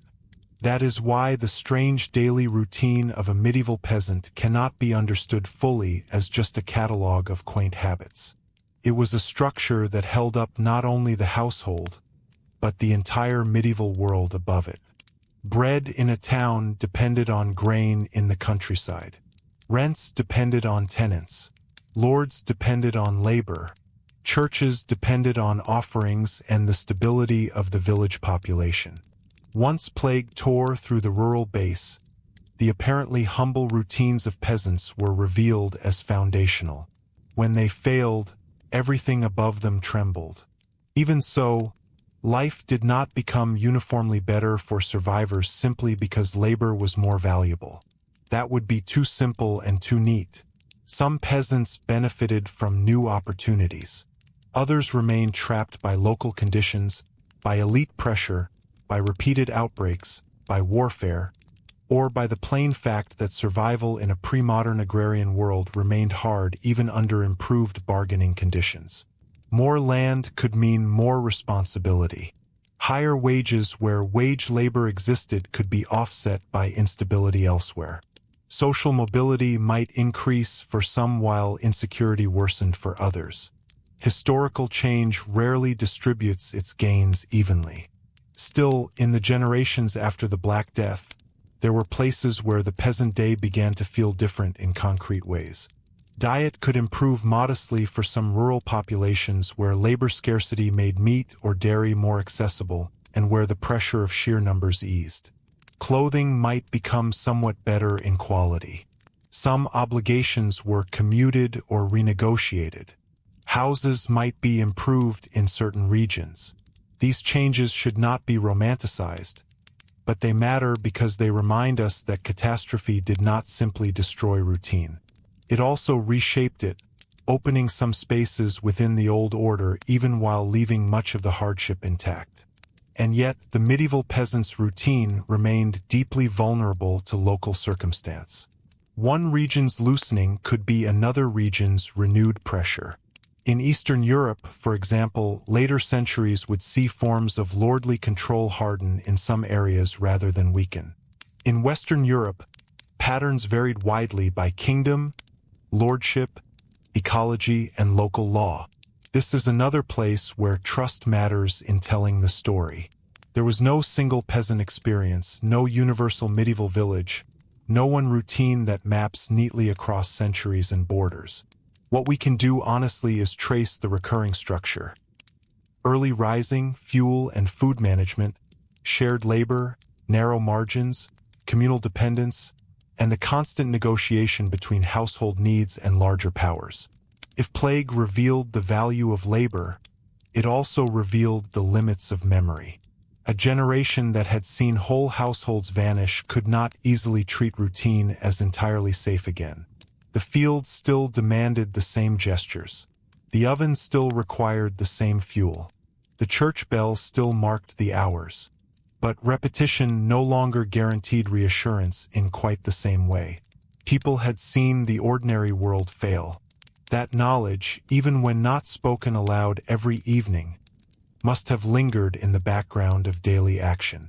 This lingering uncertainty may help explain some of the tension we see later in peasant communities when new demands, taxes, seigneurial pressures, or state-building efforts intensified. The old acceptance of burden was never infinite. Peasants understood, in the most embodied way possible, what their work was worth because they had lived through what happened when too few people remained to do it. They had seen fields lie neglected. They had seen rents endangered by death itself. They had seen the gap between those who claimed authority and those whose labor sustained it. That awareness could remain quiet for long stretches, folded into ordinary routine, and then re-emerge with force when pressure rose again. So by now, the medieval peasant day has become something larger than waking, eating, and sleeping. It has become a way of seeing how entire societies rested on repeated acts of care, endurance, and skilled improvisation. The routine was strange not because peasants were primitive, but because their world forced them to turn ordinary domestic and agricultural actions into a complete survival system, one flexible enough to absorb hardship, and yet never fully protected from the shocks of weather, disease, or power. And once we begin to see that clearly, another question opens naturally in front of us. How did peasants themselves respond when the pressures of routine, rent, labor demands, and political authority stopped feeling merely burdensome and began to feel intolerable enough to resist in organized, dangerous, and historically unforgettable ways? When the pressures of routine, rent, labor demands, and political authority stopped feeling merely burdensome and began to feel intolerable enough to resist, the daily life of the peasant did not suddenly cease to be domestic. That is one of the most revealing things about medieval unrest. Rebellion did not emerge from a separate political class descending onto the countryside from nowhere. It grew out of kitchens, fields, parish gatherings, village roads, harvest pressures, tax demands, court fines, and the long memory of what an ordinary household could and could not bear. The strange daily routine of a medieval peasant, once followed closely enough, leads almost naturally to the question of revolt, because routine is where pressure becomes measurable. For long stretches of medieval history, most peasants endured with remarkable patience. That patience was not simple obedience. It was often a practical recognition that life required continuity more than confrontation. A family could not eat ideals. Fields still had to be sown even when the Lord was unfair, the priest disappointing, or the tax collector resented. Yet patience had limits, and those limits became clearer after the demographic and economic shocks of the later Middle Ages. Once surviving labor had gained value in some regions, once old expectations had been unsettled, once states and lords attempted to reassert claims or impose new ones, the ordinary peasant's day could become the site of a low, accumulating political education. Consider what that education looked like in lived terms. A villager notices that wages should rise because workers are fewer, yet authorities attempt to hold them down. A household sees taxes increase because a distant ruler needs money for war. A widow struggles to protect her holding through legal complications. Villagers are fined for using woodland or resisting dues they feel have become unreasonable. Clergy preach one standard and live by another. Officials arrive demanding records, payments, or service with little regard for the actual condition of the crop. None of these experiences, taken alone, necessarily produces rebellion. But together they teach peasants where power sits, how it speaks, and what it costs. This is why medieval rebellions were so often grounded in the language of custom. Modern audiences sometimes expect revolt to sound revolutionary in an openly modern way, full of new ideologies and sweeping manifestos about rights in the abstract. Medieval peasants more often argued that things had gone wrong because established rightful custom had been violated. They might not say that the whole social order should be erased. More often, they said that burdens had become unlawful, excessive, or corrupt. This was not timid thinking. It was a politically intelligent way of making claims in a world where legitimacy mattered. To defend custom was also to accuse rulers, landlords, or officials of betraying the order they claimed to uphold. Routine made those betrayals visible. A new tax was not just a number in a royal account. It was less grain in the house. It was the sale of an animal. It was another day lost from one's own strips. It was an extra argument at the table over what could be spared. Likewise, labor services were not abstractions. They were mornings handed over to someone else's land while one's own work waited. Fines were not symbols. They were fuel not bought, cloth not repaired, seed not kept back. The political meaning of oppression in a peasant world was always translated through the household economy. The English Rising of 1381 offers one of the clearest examples, not because it represents all of medieval Europe, but because it reveals how closely daily routine and political anger could intertwine. The revolt is often remembered through dramatic images of crowds in London, rebellious slogans, and the famous figure of Wat Tyler. But its roots lay in repeated poll taxes, post-plague labor tensions, resentment toward officials, and the ongoing attempt to bind people more tightly at a moment when many already sensed that the old terms no longer fit the reality of labor and life. The village had learned something from plague, scarcity, and social strain. It had learned that those at the bottom carried more of the realm than the realm liked to admit. Poll taxes were especially inflammatory because they were felt so directly and personally. A levy not on broad wealth or landholding alone, but on persons, entered the peasant household with a particularly sharp insult. It made the very existence of common people into a revenue source to be counted, examined, and pressed. Collection practices could be invasive and humiliating. Evasion provoked scrutiny. The process of assessment itself could disturb the fragile dignity of rural life. Once again, the routine mattered. Taxation was not merely resented in theory. It arrived in the village lane, in the doorway, in the accounting of who belonged to which household and who could pay. When resistance formed, it did so through social networks built by ordinary life. Villagers knew one another. They gathered in parishes. They heard the same grievances repeated. They had shared experience of labor, courts, dues, and scarcity. A community that could organize harvest work, common grazing, and local obligations already possessed habits of collective coordination.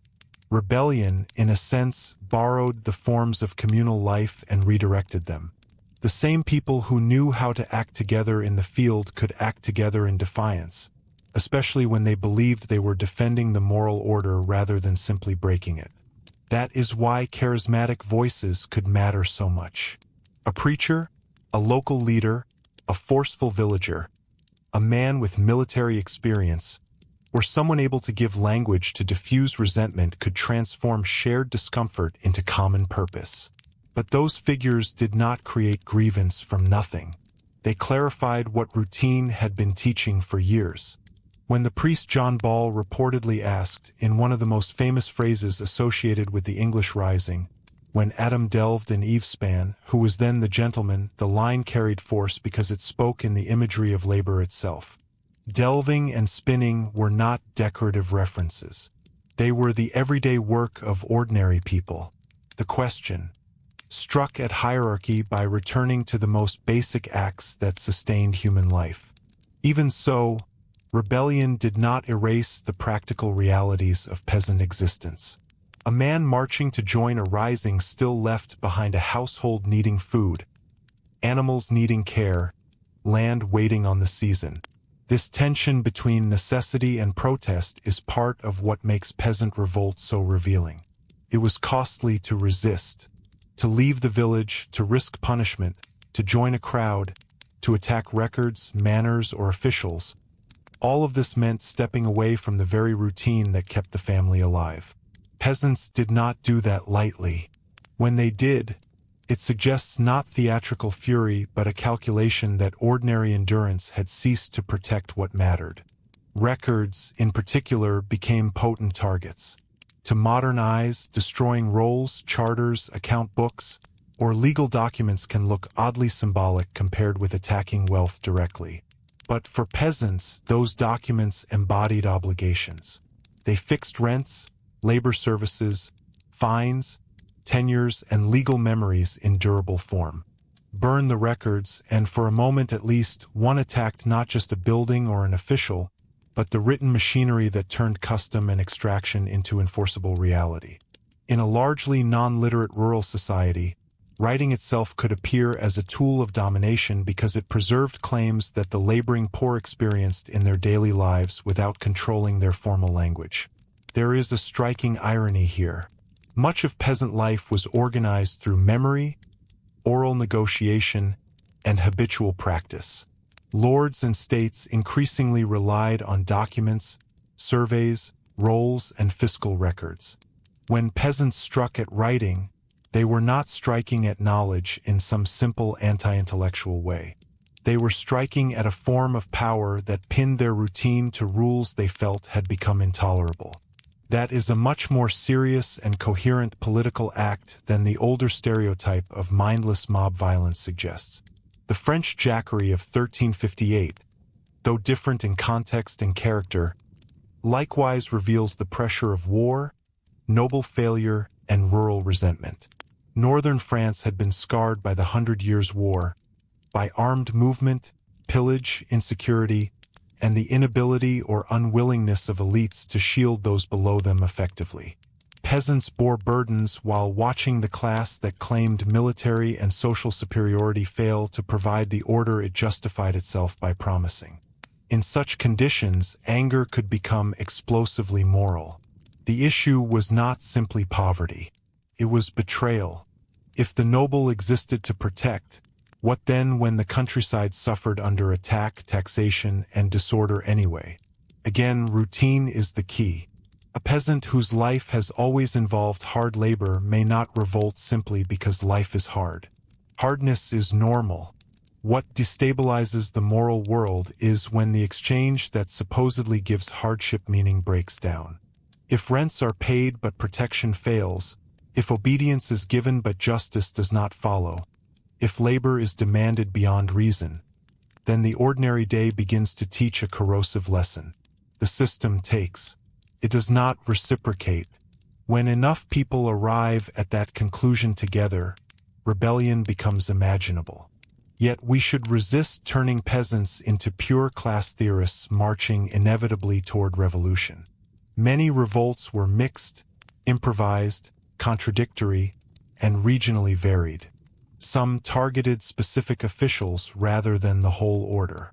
Some invoked the king against his bad counselors rather than rejecting monarchy. Some drew in artisans and townspeople as well as villagers. Some collapsed quickly.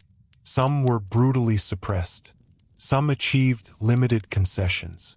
What unites them is not a single ideology but a repeated pattern in which everyday burdens cross some threshold of legitimacy. One of the most revealing things about these uprisings is how often women were present in the texture of grievance, even when the records name fewer of them directly. Since the household economy was so deeply collective, demands on labor, taxation, food supply, access rights, and inheritance affected women constantly. Widows in particular could face legal and economic vulnerability. Market regulations, grain shortages, and seigneurial pressures could weigh heavily on those managing domestic survival day by day.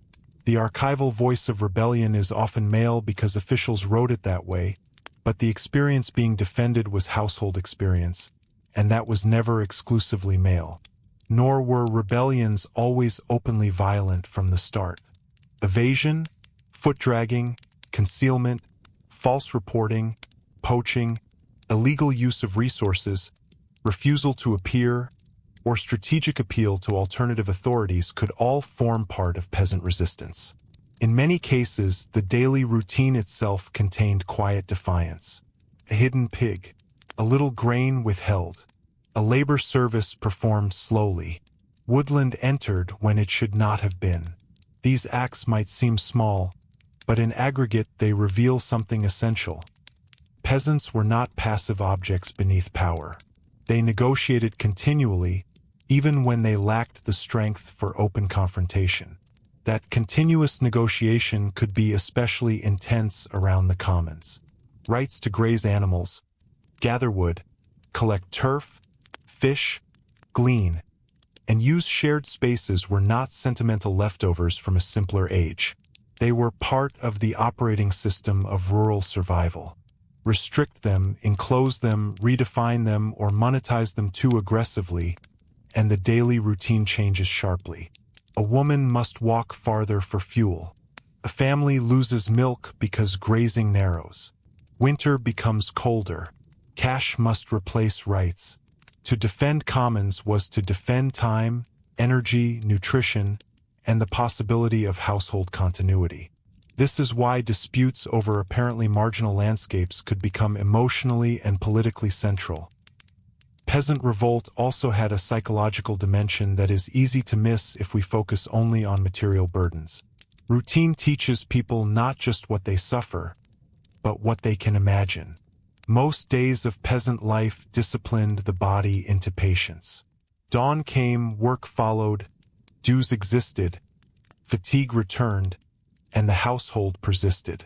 Such repetition could sustain hierarchy precisely because it consumed energy.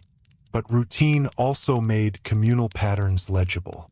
People saw that others shared their burdens. They saw which obligations had become heavier. They compared present conditions to remembered ones. In this way, the very monotony of village life could slowly produce collective consciousness without ever calling itself that. When revolt did break out, it often carried both hope and naivete. Crowds could believe that if only certain records were destroyed, certain officials killed, or certain demands presented to the king, justice would reappear in recognizable form. This can sound simplistic, but it reflects the moral universe in which peasants lived. They did not necessarily imagine history as a permanent struggle between abstract systems. They imagined that order had become corrupted and might still be corrected. Sometimes that belief made revolt broader, because it allowed people to act without feeling they were abolishing the world entirely. Sometimes it also made revolt vulnerable, because elites could promise reform, divide rebels, and then retaliate. Retaliation was often severe. The same authorities who depended on peasant labor could be merciless once order was threatened openly. Executions, fines, confiscations, reasserted obligations, exemplary violence, and legal repression followed many uprisings. From above, this was restoration. From below, it was another lesson written into daily life. The household learned that power could bend but also strike back hard. And still, even failed rebellions mattered. They entered memory. They altered calculations. They exposed the moral and material tensions of the countryside. They showed that the peasant day, for all its exhaustion, was not politically mute. There is another subtle twist here.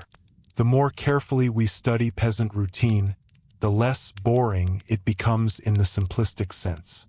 It remains repetitive, certainly, and for the people living it, often deeply tiring. But underneath that repetition lies almost everything that made medieval society function or fracture. Food production, gendered labor, demographic vulnerability, religious meaning, tax resistance, seigneurial pressure, legal memory, communal coordination, and the possibility of collective action. The peasant day was not the background to history. It was one of its main engines. By the late medieval period and beyond, some of these tensions intensified further as states sought more regular taxation. Warfare became more demanding, commercialization deepened, and landlords in various regions adapted in different ways. In some areas, opportunities widened for segments of the rural population. In others, control hardened. Village routine, therefore, remained a moving target. A peasant in one century, or one kingdom, or one legal regime, might wake to a materially familiar world of hearth, field, and pottage while inhabiting a very different balance of power from his grandparents. That continuity of surface and change underneath is one of the most distinctive features of medieval rural history. And it brings us back, quietly, to the house at dawn. The fire still has to be coaxed back to life. Water still has to be carried. Bread still has to be measured. Clothing still has to be patched. Children still have to be absorbed into useful motion.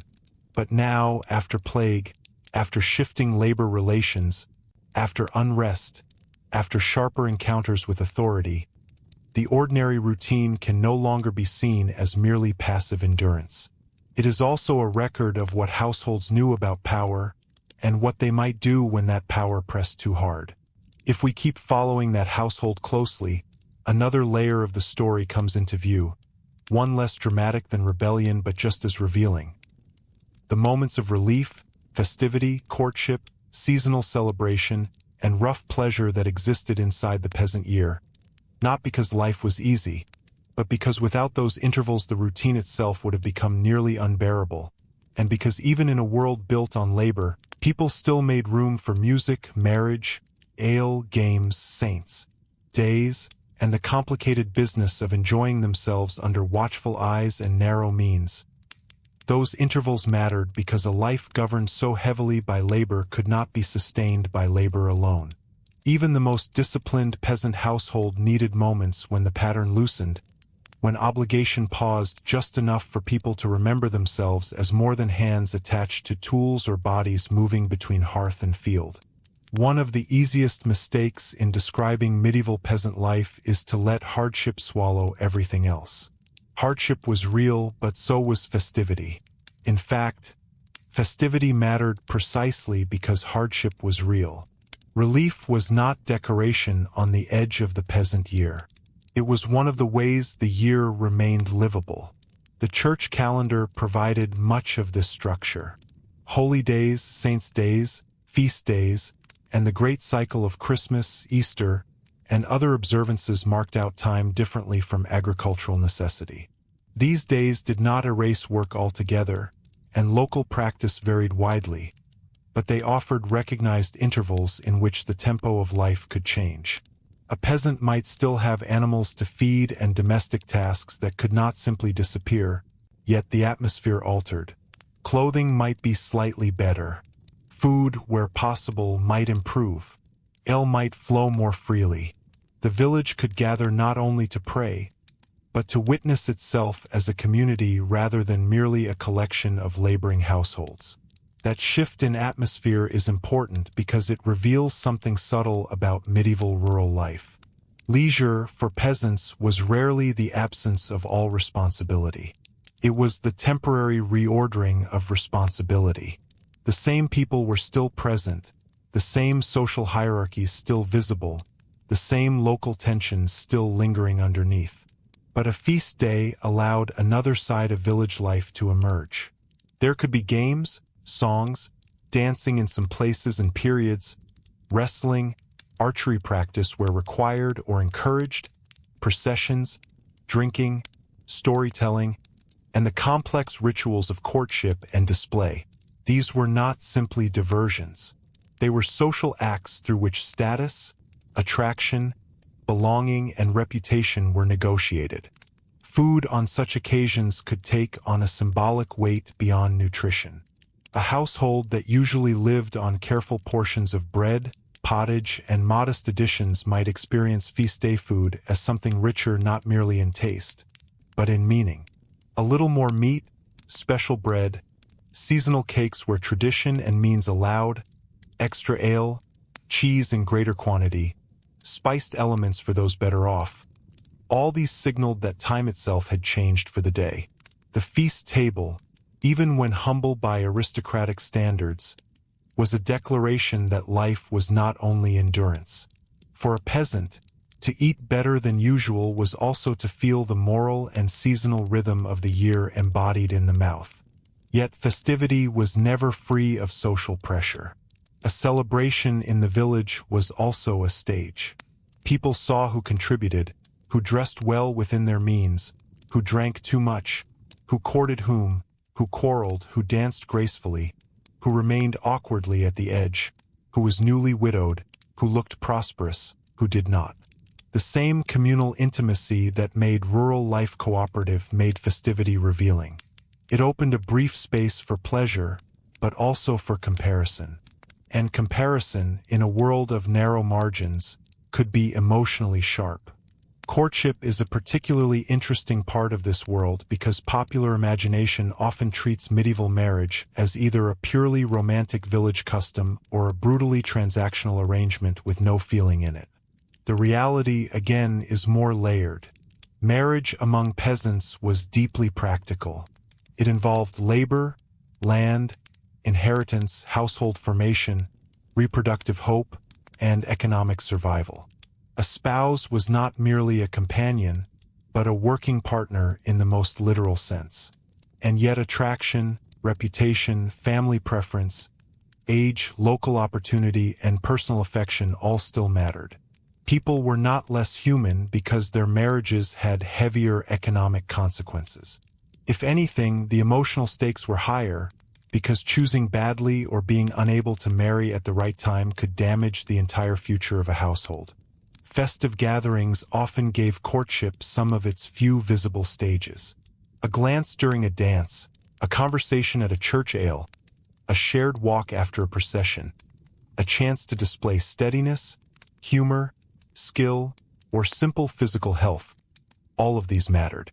In a village world where daily labor kept people in close contact anyway, courtship was not hidden in the modern sense, but it was still shaped by moments when people could appear differently than they did under ordinary toil. A young man in work clothes, bent over field labor, might look quite different in cleaned garments on a feast day with a cup in hand and music nearby. A young woman whose daily life was absorbed by spinning, carrying, and tending could briefly inhabit a more visible social role within the crowd. This does not mean festivity dissolved hierarchy. Parents, neighbors, priests, and lords all had opinions about conduct. Sexual reputation mattered sharply, especially for women, though not only for them. Marriage patterns were constrained by property, custom, age, and local law. Illegitimacy, pregnancy before marriage, or unsuitable matches could produce real trouble. Still, moments of relative release within the calendar created opportunities that daily routine alone could not provide. In that sense, feast days were not just pauses from labor. They were mechanisms through which the next generation of laboring households was formed. Music and dance, where they appeared, deserve a little attention too, because they are often either sentimentalized or ignored. Medieval peasant music was not the polished court performance of elite culture, but neither was it merely noise. Instruments, songs, rhythms, and communal movement existed in forms suited to local means and traditions. A pipe, a drum, a fiddle in later settings, voices joined together, clapping, stamping, simple melodies carried through repetition. These could transform a familiar space. The same village green or yard that normally hosted practical movement suddenly became performative. Bodies accustomed to labor moved for another purpose. That shift alone would have mattered psychologically. Ale sat near the center of many such gatherings, and not by accident. It was social, caloric, culturally embedded, and capable of loosening the strict discipline of ordinary life. But here too the reality is worth handling carefully. Medieval festivity was not a permanent drunken blur. Excess certainly existed, and moral authorities worried about it constantly, but ale also functioned as an ordinary part of sociability. Brewing itself was household labor in many contexts, often associated with women's work in significant ways. To drink together at a church ale or seasonal gathering was not simply indulgence. It was participation in communal life through one of the substances that village economies knew best. There is a quiet irony here. The same moral and religious framework that structured feast days also generated repeated anxiety about what people did with them. Clergy and local authorities often wanted communal celebration, but within bounds. Dancing could slide toward disorder. Drinking could produce quarrels. Games could turn rough. Sexual behavior could alarm moralists. Mocking rituals could edge into insult. Festivity, therefore, became another place where medieval rural life showed its dual nature. It was socially necessary and socially dangerous at the same time. That danger becomes clearer when we look at youth culture in the village. Younger unmarried men, and sometimes mixed groups depending on local custom, could form associations, participate in seasonal revels, patrol boundaries of acceptable behavior, or engage in rough collective rituals. Some of these practices reinforced community norms. Others unsettled them. Chivalry-like customs in later medieval and early modern contexts, mock serenades, noisy processions aimed at shaming mismatched couples or moral offenders, and various local seasonal antics reveal that festivity was never only about relaxation. It was also about power from below, ridicule, and the policing of custom through communal performance. Seen this way, leisure and resistance begin to. Food on such occasions could take on a symbolic weight beyond nutrition.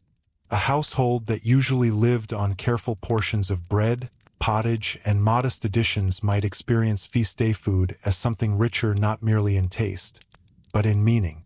A little more meat, special bread, seasonal cakes where tradition and means allowed, extra ale, cheese in greater quantity, spiced elements for those better off. All these signaled that time itself had changed for the day. The feast table, even when humble by aristocratic standards, was a declaration that life was not only endurance. For a peasant, to eat better than usual was also to feel the moral and seasonal rhythm of the year embodied in the mouth. Yet festivity was never free of social pressure. A celebration in the village was also a stage.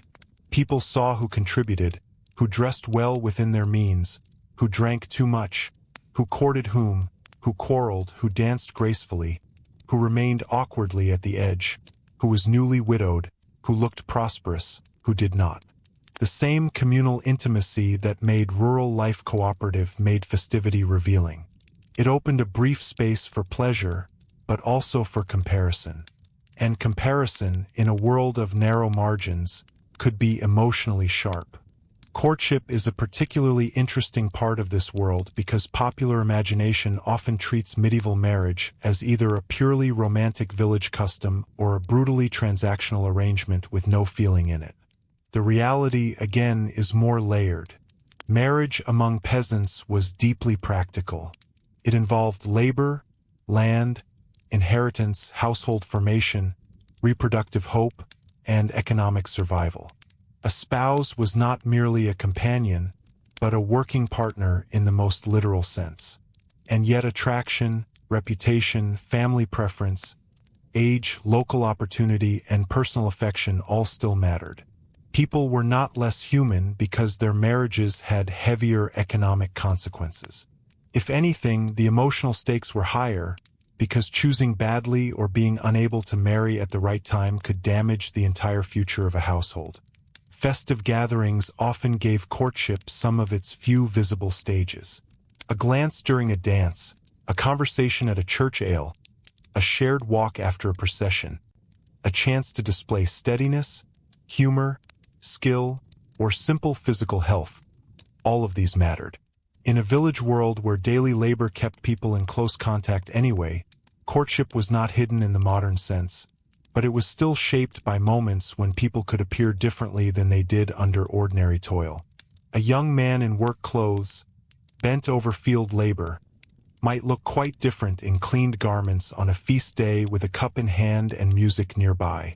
A young woman whose daily life was absorbed by spinning, carrying, and tending could briefly inhabit a more visible social role within the crowd.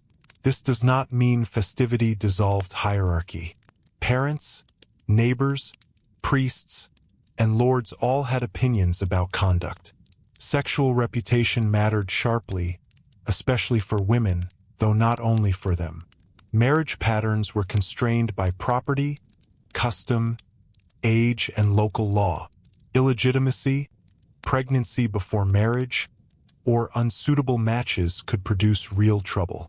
Still, moments of relative release within the calendar created opportunities that daily routine alone could not provide. In that sense, feast days were not just pauses from labor. They were mechanisms through which the next generation of laboring households was formed. Music and dance, where they appeared, deserve a little attention too, because they are often either sentimentalized or ignored. Medieval peasant music was not the polished court performance of elite culture, but neither was it merely noise. Instruments, songs, rhythms, and communal movement existed in forms suited to local means and traditions. A pipe, a drum, a fiddle in later settings, voices joined together, clapping, stamping, simple melodies carried through repetition. These could transform a familiar space. The same village green or yard that normally hosted practical movement suddenly became performative. Bodies accustomed to labor moved for another purpose. That shift alone would have mattered psychologically. Ale sat near the center of many such gatherings, and not by accident. It was social, caloric, culturally embedded, and capable of loosening the strict discipline of ordinary life. But here too the reality is worth handling carefully. Medieval festivity was not a permanent drunken blur. Excess certainly existed, and moral authorities worried about it constantly, but ale also functioned as an ordinary part of sociability. Brewing itself was household labor in many contexts, often associated with women's work in significant ways. To drink together at a church ale or seasonal gathering was not simply indulgence. It was participation in communal life through one of the substances that village economies knew best. There is a quiet irony here.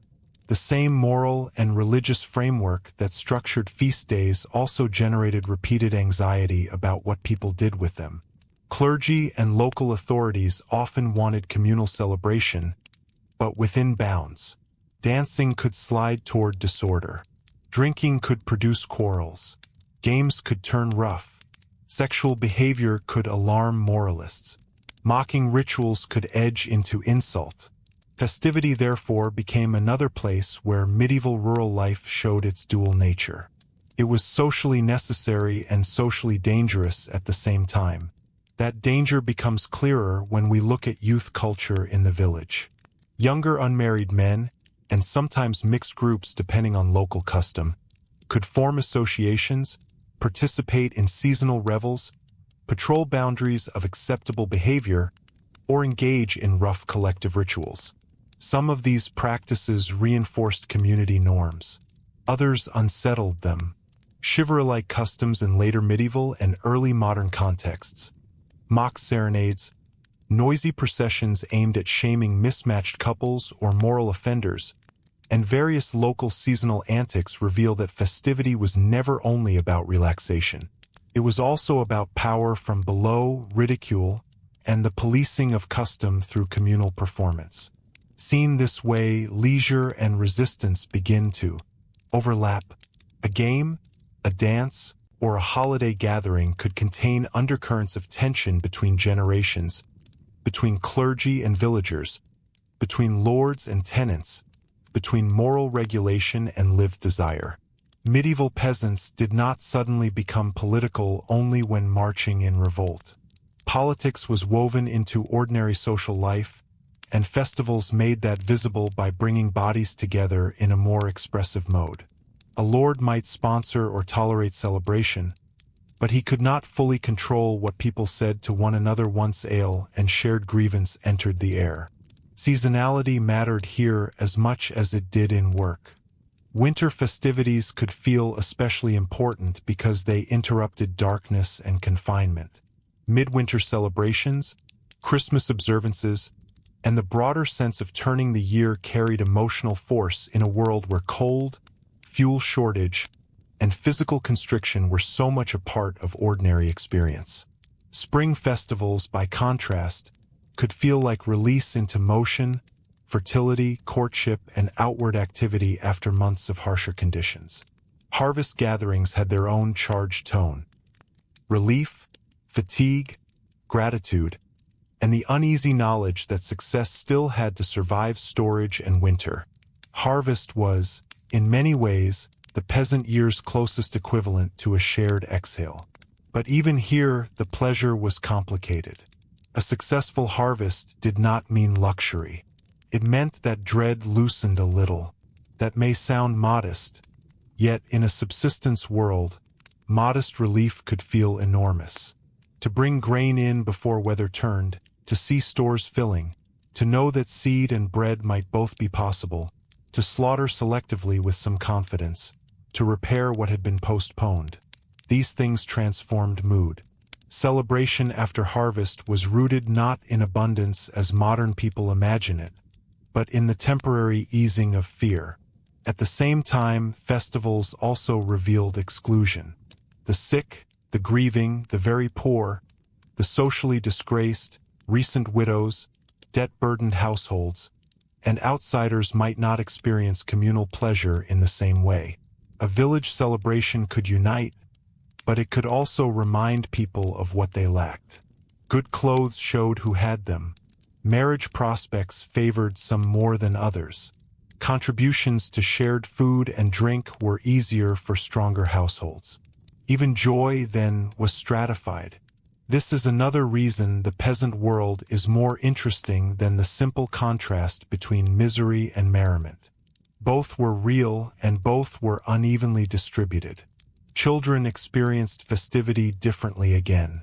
For them, feast days could offer spectacle. Candles, bells, processions, music, extra food, adult permission to be louder or looser than usual, games or rituals that broke the monotony of labor. And yet children too learned social rules through these occasions. They watched who led, who obeyed, who sat where, who was welcomed, who was whispered about. The festival was a school in hierarchy as much as delight. It taught belonging by displaying the shape of the community all at once.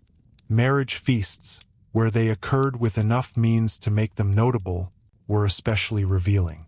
A wedding among peasants was not simply a private emotional milestone. It marked the formation of a new productive unit or the reshaping of an existing one. Friends, kin, neighbors, and often wider village networks had reason to care. Labor would be redistributed. Property might shift. Future children would alter local inheritance patterns.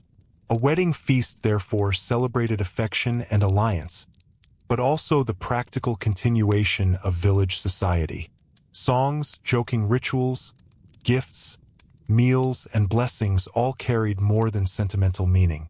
They initiated the couple into the serious business of becoming a household.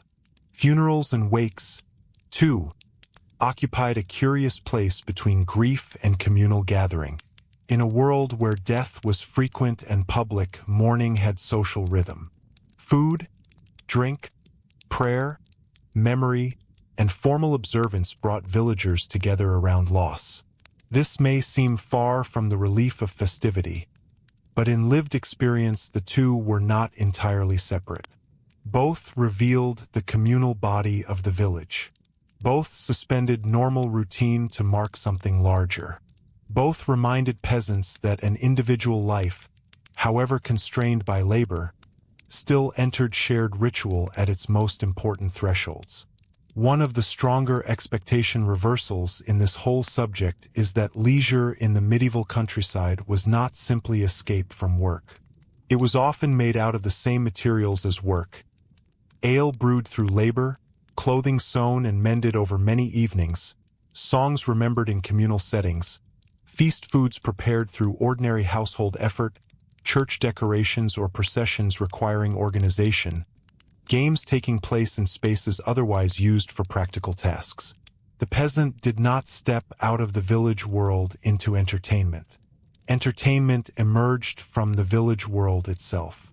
That makes the pleasures of the peasant year feel both smaller and more meaningful than modern pleasures. A little extra food could matter enormously.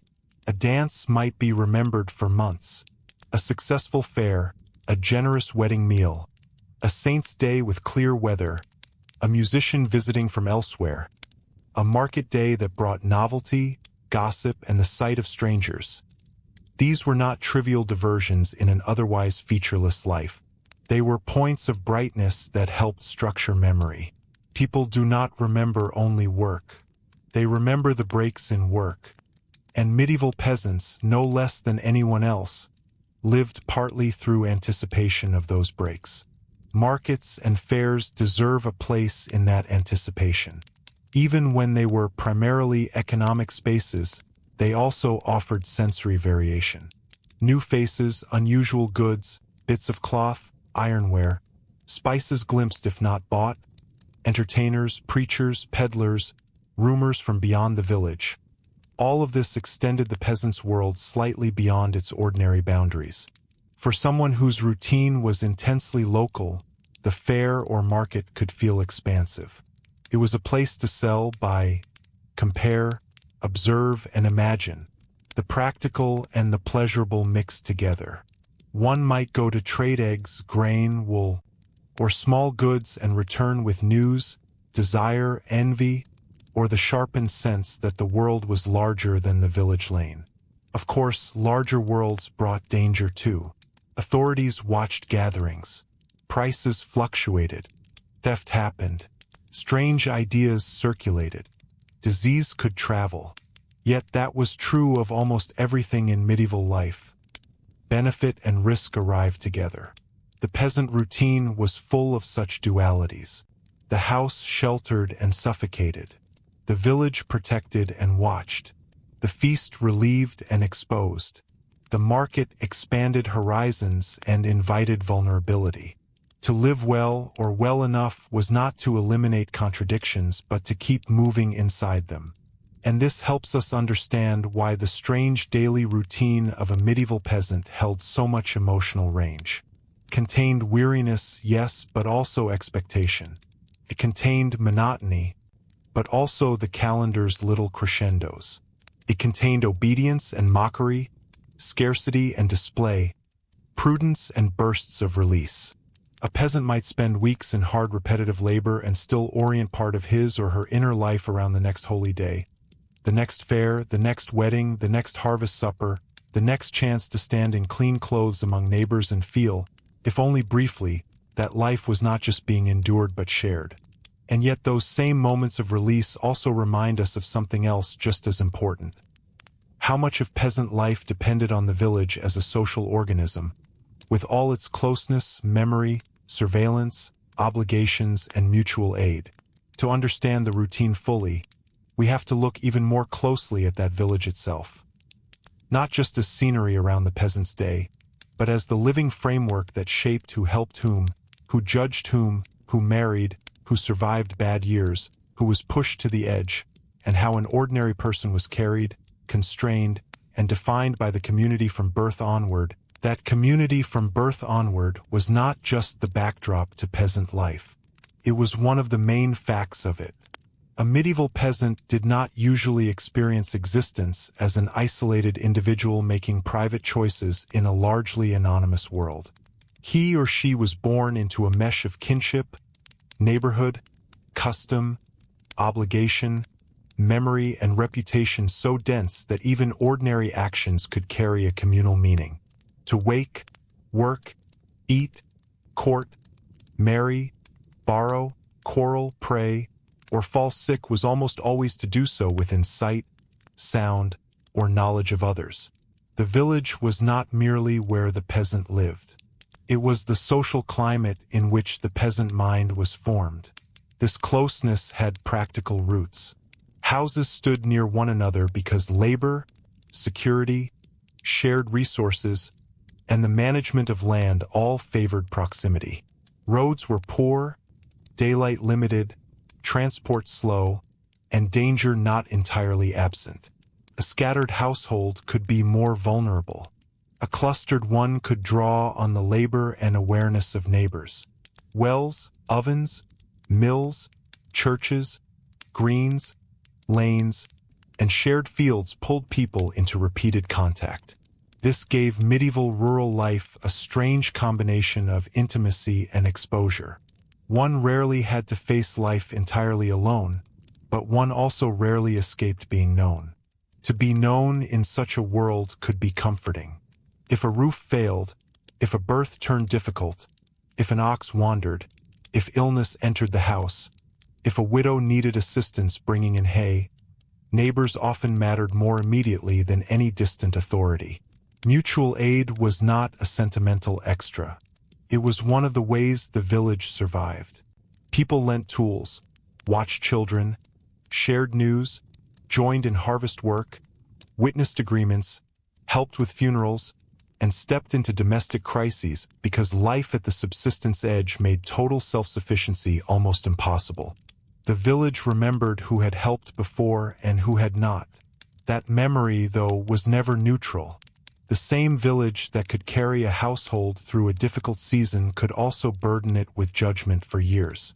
Reputation in a medieval rural community had real material value. To be seen as honest, industrious, modestly reliable, and respectful of custom could smooth the countless small exchanges on which life depended. To be seen as quarrelsome, sexually improper, lazy, deceitful, or stubborn in the wrong way could complicate everything. A bad name might mean fewer willing lenders, harsher treatment in disputes, greater scrutiny from officials, or colder social support when hardship arrived. In a world with little surplus and much memory, character was partly social credit. This helps explain why village gossip mattered so much. Modern people often dismiss gossip as trivial, but in a small pre-modern community, gossip was one of the mechanisms by which information, pressure, warning, and moral expectation circulated. It told people who was ill, who was in debt, who might be looking for a spouse, who had been seen in suspicious company, who had failed to meet an obligation, whose daughter had become the subject of whispering, whose son was unreliable, whose household seemed to be slipping.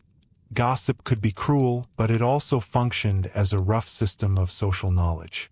It was part of how the village governed itself before any formal authority intervened. Formal authority did intervene, of course, and often through the manorial court or similar local institutions. These courts can sound remote and legalistic when viewed from above, but for peasants they were deeply woven into daily life. They dealt with inheritance, tenancy disputes, boundary problems, unpaid dues, access to common resources, breaches of local custom, small violence, slander, failure to perform services, and many other matters that today might seem either too minor for law or too private for public hearing. In the medieval village, neither law nor privacy mapped neatly onto modern assumptions. The social and the legal overlapped constantly because household continuity depended on rules everyone could recognize, even if they did not always like them. A boundary dispute, for instance, was not just a line on land. It might affect future grain, access, family security, and neighborly peace. A case of slander was not merely hurt feelings. It could damage marriage prospects, business dealings, and trust in a community where trust, or small goods and return with news, desire, envy, or the sharpened sense that the world was larger than the village lane. Of course, larger worlds brought danger too. Authorities watched gatherings. Prices fluctuated. Theft happened. Strange ideas circulated. Disease could travel. Yet that was true of almost everything in medieval life. Benefit and risk arrived together. The peasant routine was full of such dualities. The house sheltered and suffocated. The village protected and watched. The feast relieved and exposed. The market expanded horizons and invited vulnerability. To live well or well enough was not to eliminate contradictions, but to keep moving inside them. And this helps us understand why the strange daily routine of a medieval peasant held so much emotional range. It contained weariness, yes, but also expectation. It contained monotony, but also the calendar's little crescendos. It contained obedience and mockery, scarcity and display, prudence and bursts of release. A peasant might spend weeks in hard repetitive labor and still orient part of his or her inner life around the next holy day, the next fair, the next wedding, the next harvest supper, the next chance to stand in clean clothes among neighbors and feel, if only briefly, that life was not just being endured but shared. And yet those same moments of release also remind us of something else just as important. How much of peasant life depended on the village as a social organism, with all its closeness, memory, surveillance, obligations, and mutual aid. To understand the routine fully, we have to look even more closely at that village itself. Not just as scenery around the peasant's day, but as the living framework that shaped who helped whom, who judged whom, who married, who survived bad years, who was pushed to the edge, and how an ordinary person was carried, constrained, and defined by the community from birth onward. That community from birth onward was not just the backdrop to peasant life. It was one of the main facts of it. A medieval peasant did not usually experience existence as an isolated individual making private choices in a largely anonymous world.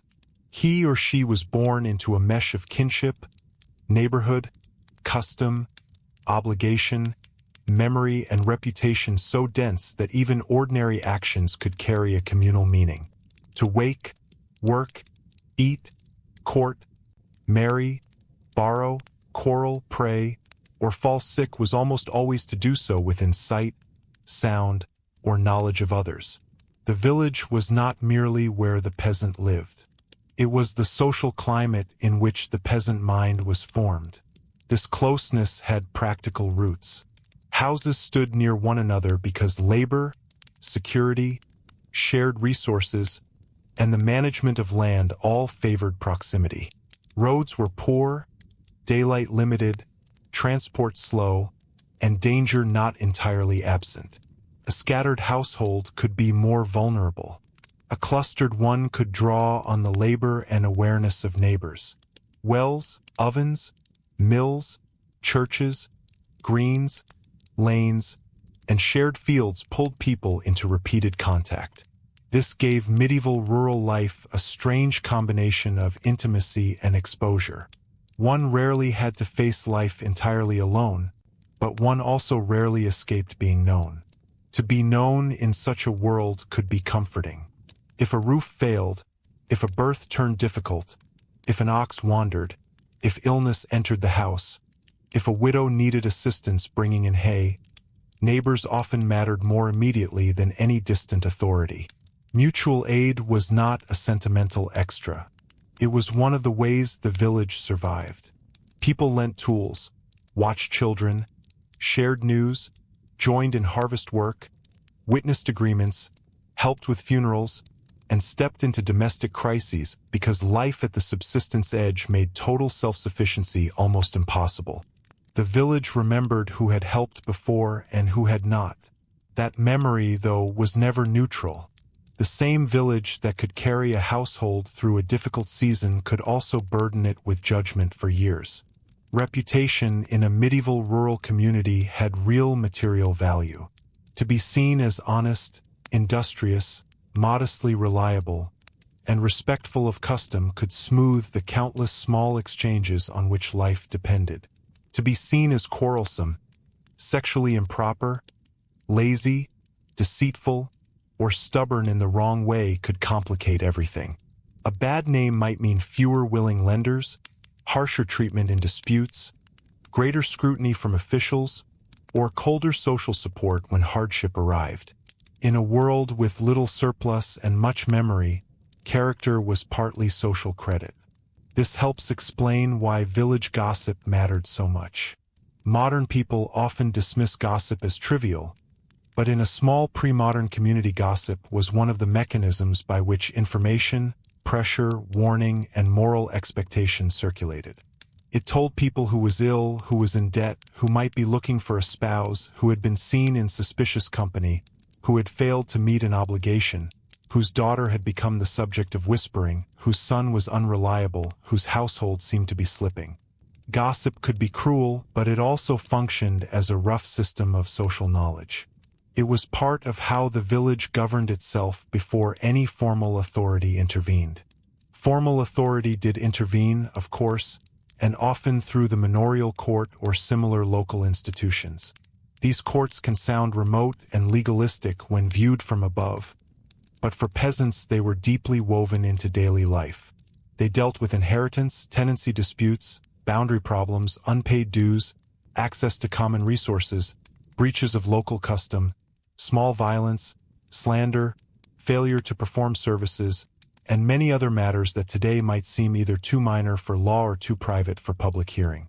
In the medieval village, neither law nor privacy mapped neatly onto modern assumptions. The social and the legal overlapped constantly because household continuity depended on rules everyone could recognize, even if they did not always like them. A boundary dispute, for instance, was not just a line on land. It might affect future grain, access, family security, and neighborly peace. A case of slander was not merely hurt feelings. It could damage marriage prospects, business dealings, and trust in a community where trust carried real economic weight. Failure to appear for a duty or service was not just mild disobedience. It shifted labor burdens and challenged the routine expectation that everyone would carry their part, however unequally defined that part might be. The village court, then, was another place where the daily routine became visible in official form. Children grew up absorbing all of this without needing it explained in abstract language. They learned that adults watched one another. They learned that words could travel. They learned that certain households stood higher, others lower, some more secure, some more suspect. They learned that the church bell gathered the village, that the court disciplined it, that the harvest needed everyone, that feast days temporarily reordered it, and that misbehavior was rarely only personal. A medieval peasant child was educated not through books in most cases, but through immersion in social consequence. Kinship added another layer to this world. Family mattered, but not only in the narrow modern sense of parents and children. Extended relationships, godparent ties, marriage alliances, foster-like arrangements in service, and neighborhood bonds all widened the network through which people moved. A person's place in the village was shaped by who their kin were, who they married, whose land they worked, whose child they sponsored, whose widow they helped, whose quarrel they entered, whose daughter they courted. The peasant village was not a crowd of interchangeable poor people. It was a web of named relationships, each with history behind it. That history could be protective, could also be suffocating. A young person in such a world was rarely free to invent a new identity from scratch. The village already knew the family story, the old conflict, the mother's reputation, the grandfather's stubbornness, the uncle's debt, the cousin's marriage, the late father's standing. Social life arrived preloaded. For some, this meant security and support. For others, it meant carrying inherited suspicion or disadvantage. Once again, the village sustained and constrained at the same time. The church sat near the center of this social world not only because of belief, but because it gathered bodies. Baptisms, marriages, funerals, feast days, confessions, announcements, sermons, penances, processions, and the ordinary rhythm of attendance made the parish church one of the few spaces where the village encountered itself collectively and repeatedly. This gave religious life an intensely social dimension. A peasant did not merely go to church to think private thoughts about God. He or she went to appear, to be seen, to confirm belonging, to hear public words, to mark life cycle events, and to move within a sacred framework shared by neighbors. That visibility could be comforting, but also disciplinary. Not attending improperly, behaving scandalously, or falling under suspicion of moral offense could quickly become known.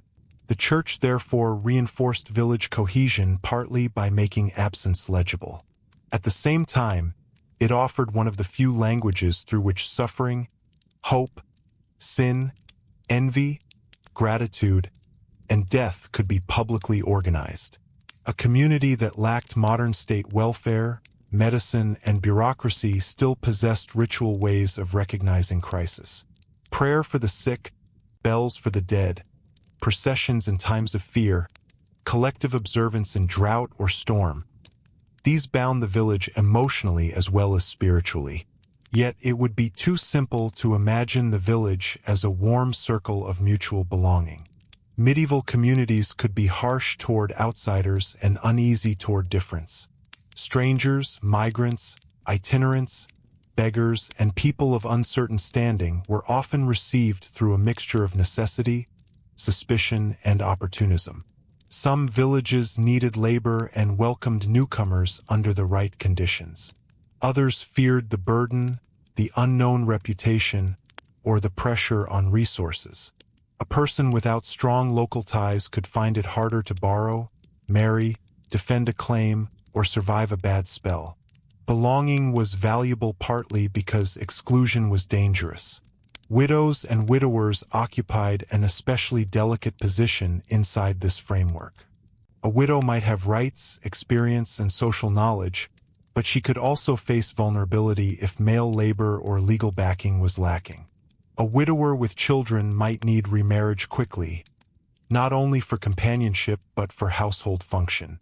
The death of a spouse was therefore never purely emotional, though it was that too. It rearranged labor, altered standing, affected property, and invited village attention.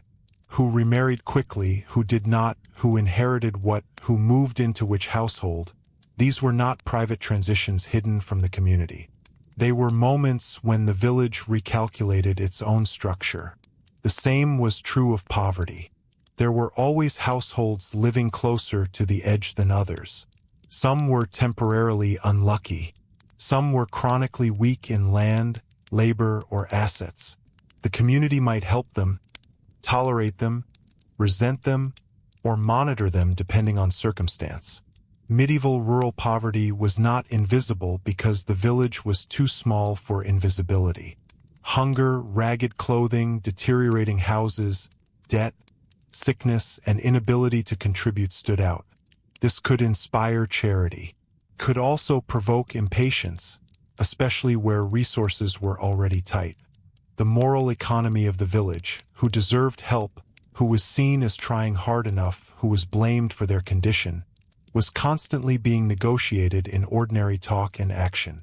One of the more revealing aspects of village life is how deeply it relied on shared labor without ever becoming fully equal. Neighbors might help one another bring in grain before rain, raise a frame, repair a path, or manage a funeral. But not all neighbors held the same amount of land, the same rights, or the same leverage. Cooperation sat atop inequality. This is one reason village solidarity could be so real and so fragile. People genuinely needed one another, yet they also competed, compared, and remembered imbalances. A stronger household might assist a weaker one and expect deference in return. A poorer family might resent dependence even while requiring it. Communal life did not dissolve hierarchy. It gave hierarchy local texture. Gender shaped that texture powerfully. Men and women both lived under village scrutiny, but often in different ways. Men might be judged by field competence, public reliability, legal conduct, and ability to maintain household position. Women were closely watched in matters of sexual reputation, household order, childcare, brewing, provisioning, and neighborly conduct. This was not because women's lives were smaller, but because household survival made their work intensely visible and socially important. A disorderly or embattled household was a public fact in a small village. So too was a marriage full of conflict, a wife accused of scolding, or a husband known to drink away resources. Domestic life spilled outward, and the spilling outward went both ways. Public pressures entered the house. A household could feel them in the form of expected contributions to celebrations, scrutiny over courtship, gossip about fertility, attention to infant survival, suspicion over moral conduct, and judgment about cleanliness or order according to local standards. The medieval peasant house, for all its physical enclosure, was socially porous. Its walls were thinner than they looked. There is a quiet expectation reversal here. Modern people often imagine community as something soft and desirable that industrial life later destroyed. But the medieval village reminds us that dense community can be exhausting. To be always known, always remembered, always discussed, always positioned within webs of obligation is not an uncomplicated blessing. The peasant did not suffer loneliness in the modern anonymous sense as often, perhaps, but he or she paid for belonging with exposure. The village gave support and denied privacy in the same breath. Still, privacy is not quite the same as secrecy. People did find ways to keep things from view, or at least from formal acknowledgement. Sexual relationships could unfold in partial concealment. Goods could be hidden. Disputes could be managed quietly before they reached court. Families could present a united surface while carrying inner strain. The village knew much, but not everything. This partial opacity is important because it preserves the humanity of peasant life. These were not people trapped in complete transparency. They maneuvered, they concealed, they protected their own where they could. But concealment itself had to work against a very observant social environment. Service outside the natal household also played a significant role in many peasant lives, especially for young people. Before marriage, sons and daughters might spend years working in another household, either within or beyond the village, learning skills, contributing labor, and accumulating small resources or reputation. This widened the social map slightly while reinforcing the same basic logic. The household was the fundamental unit of life, and young people often moved between such units before forming their own. Service could offer opportunity, but it could also expose the vulnerable to exploitation, overwork, or the instability of other people's domestic fortunes. Then there were the rhythms of conflict resolution. Not every quarrel became a feud, and not every grievance reached a formal court. Much of village life depended on patching things up sufficiently to continue. People who argued over animals, pathways, insults, marriage arrangements, or unpaid help still had to meet one another at the well, in church, at harvest, or on the lane. This necessity gave reconciliation a practical value even when forgiveness was incomplete. A medieval village could hold grudges for years, but it also had mechanisms, formal and informal, for keeping grudges from destroying the possibility of everyday cooperation. That cooperation became most visible in crisis. Fire, flood, storm damage, failed harvests, and disease exposed the village as a shared organism. In such moments, distinctions between households might remain, but the need for coordinated action became undeniable. Buckets passed hand to hand. Roofs were repaired collectively. Food was lent. Orphans were absorbed. The dead were carried. Paths were cleared. Animals were recovered. No individual household, however competent, could face every danger alone. The village was the first line of social resilience because there was often no other line close enough to matter in time. And yet, when resilience failed, the village could become the stage on which exclusion and accusation intensified. Fear looked for targets. Unusual behavior became suspicious. Misfortune invited interpretation. Local tensions sharpened. We should be cautious not to project the full later history of witch persecutions backward into every medieval village without distinction. But the broader principle is clear enough. A community under pressure is not always kind. The same closeness that fosters aid can also turn toward blame. Peasant lived with both possibilities. All of this means that the daily routine of a medieval peasant was never only personal routine. It was social choreography. To fetch water, attend church, repair a fence, borrow a cart, marry, mourn, celebrate, dispute, or seek help was to move through a patterned world of mutual recognition. The village told a person who they were, what was expected, what could be forgiven, and what might never be forgotten. It defined not only survival but identity. And perhaps the most intimate place where all these forces came together was at the level of the household itself. The marriage bed shared for warmth and duty, the children folded into labor, the arguments over food and obligation, the tender care given in sickness, the hard discipline, the compromises, the unequal burdens, and the quiet acts of affection that rarely survive in the records but must have existed nonetheless. If we want to understand the peasant's day at its deepest level, we have to step even closer still, into the inner life of the medieval peasant family and the emotional realities hidden inside that smoky room at the center of the village world. And when we step into that smoky room, closer than records usually allow, what begins to emerge is not just a system of labor or survival, but something quieter and more human. A life held together by routines.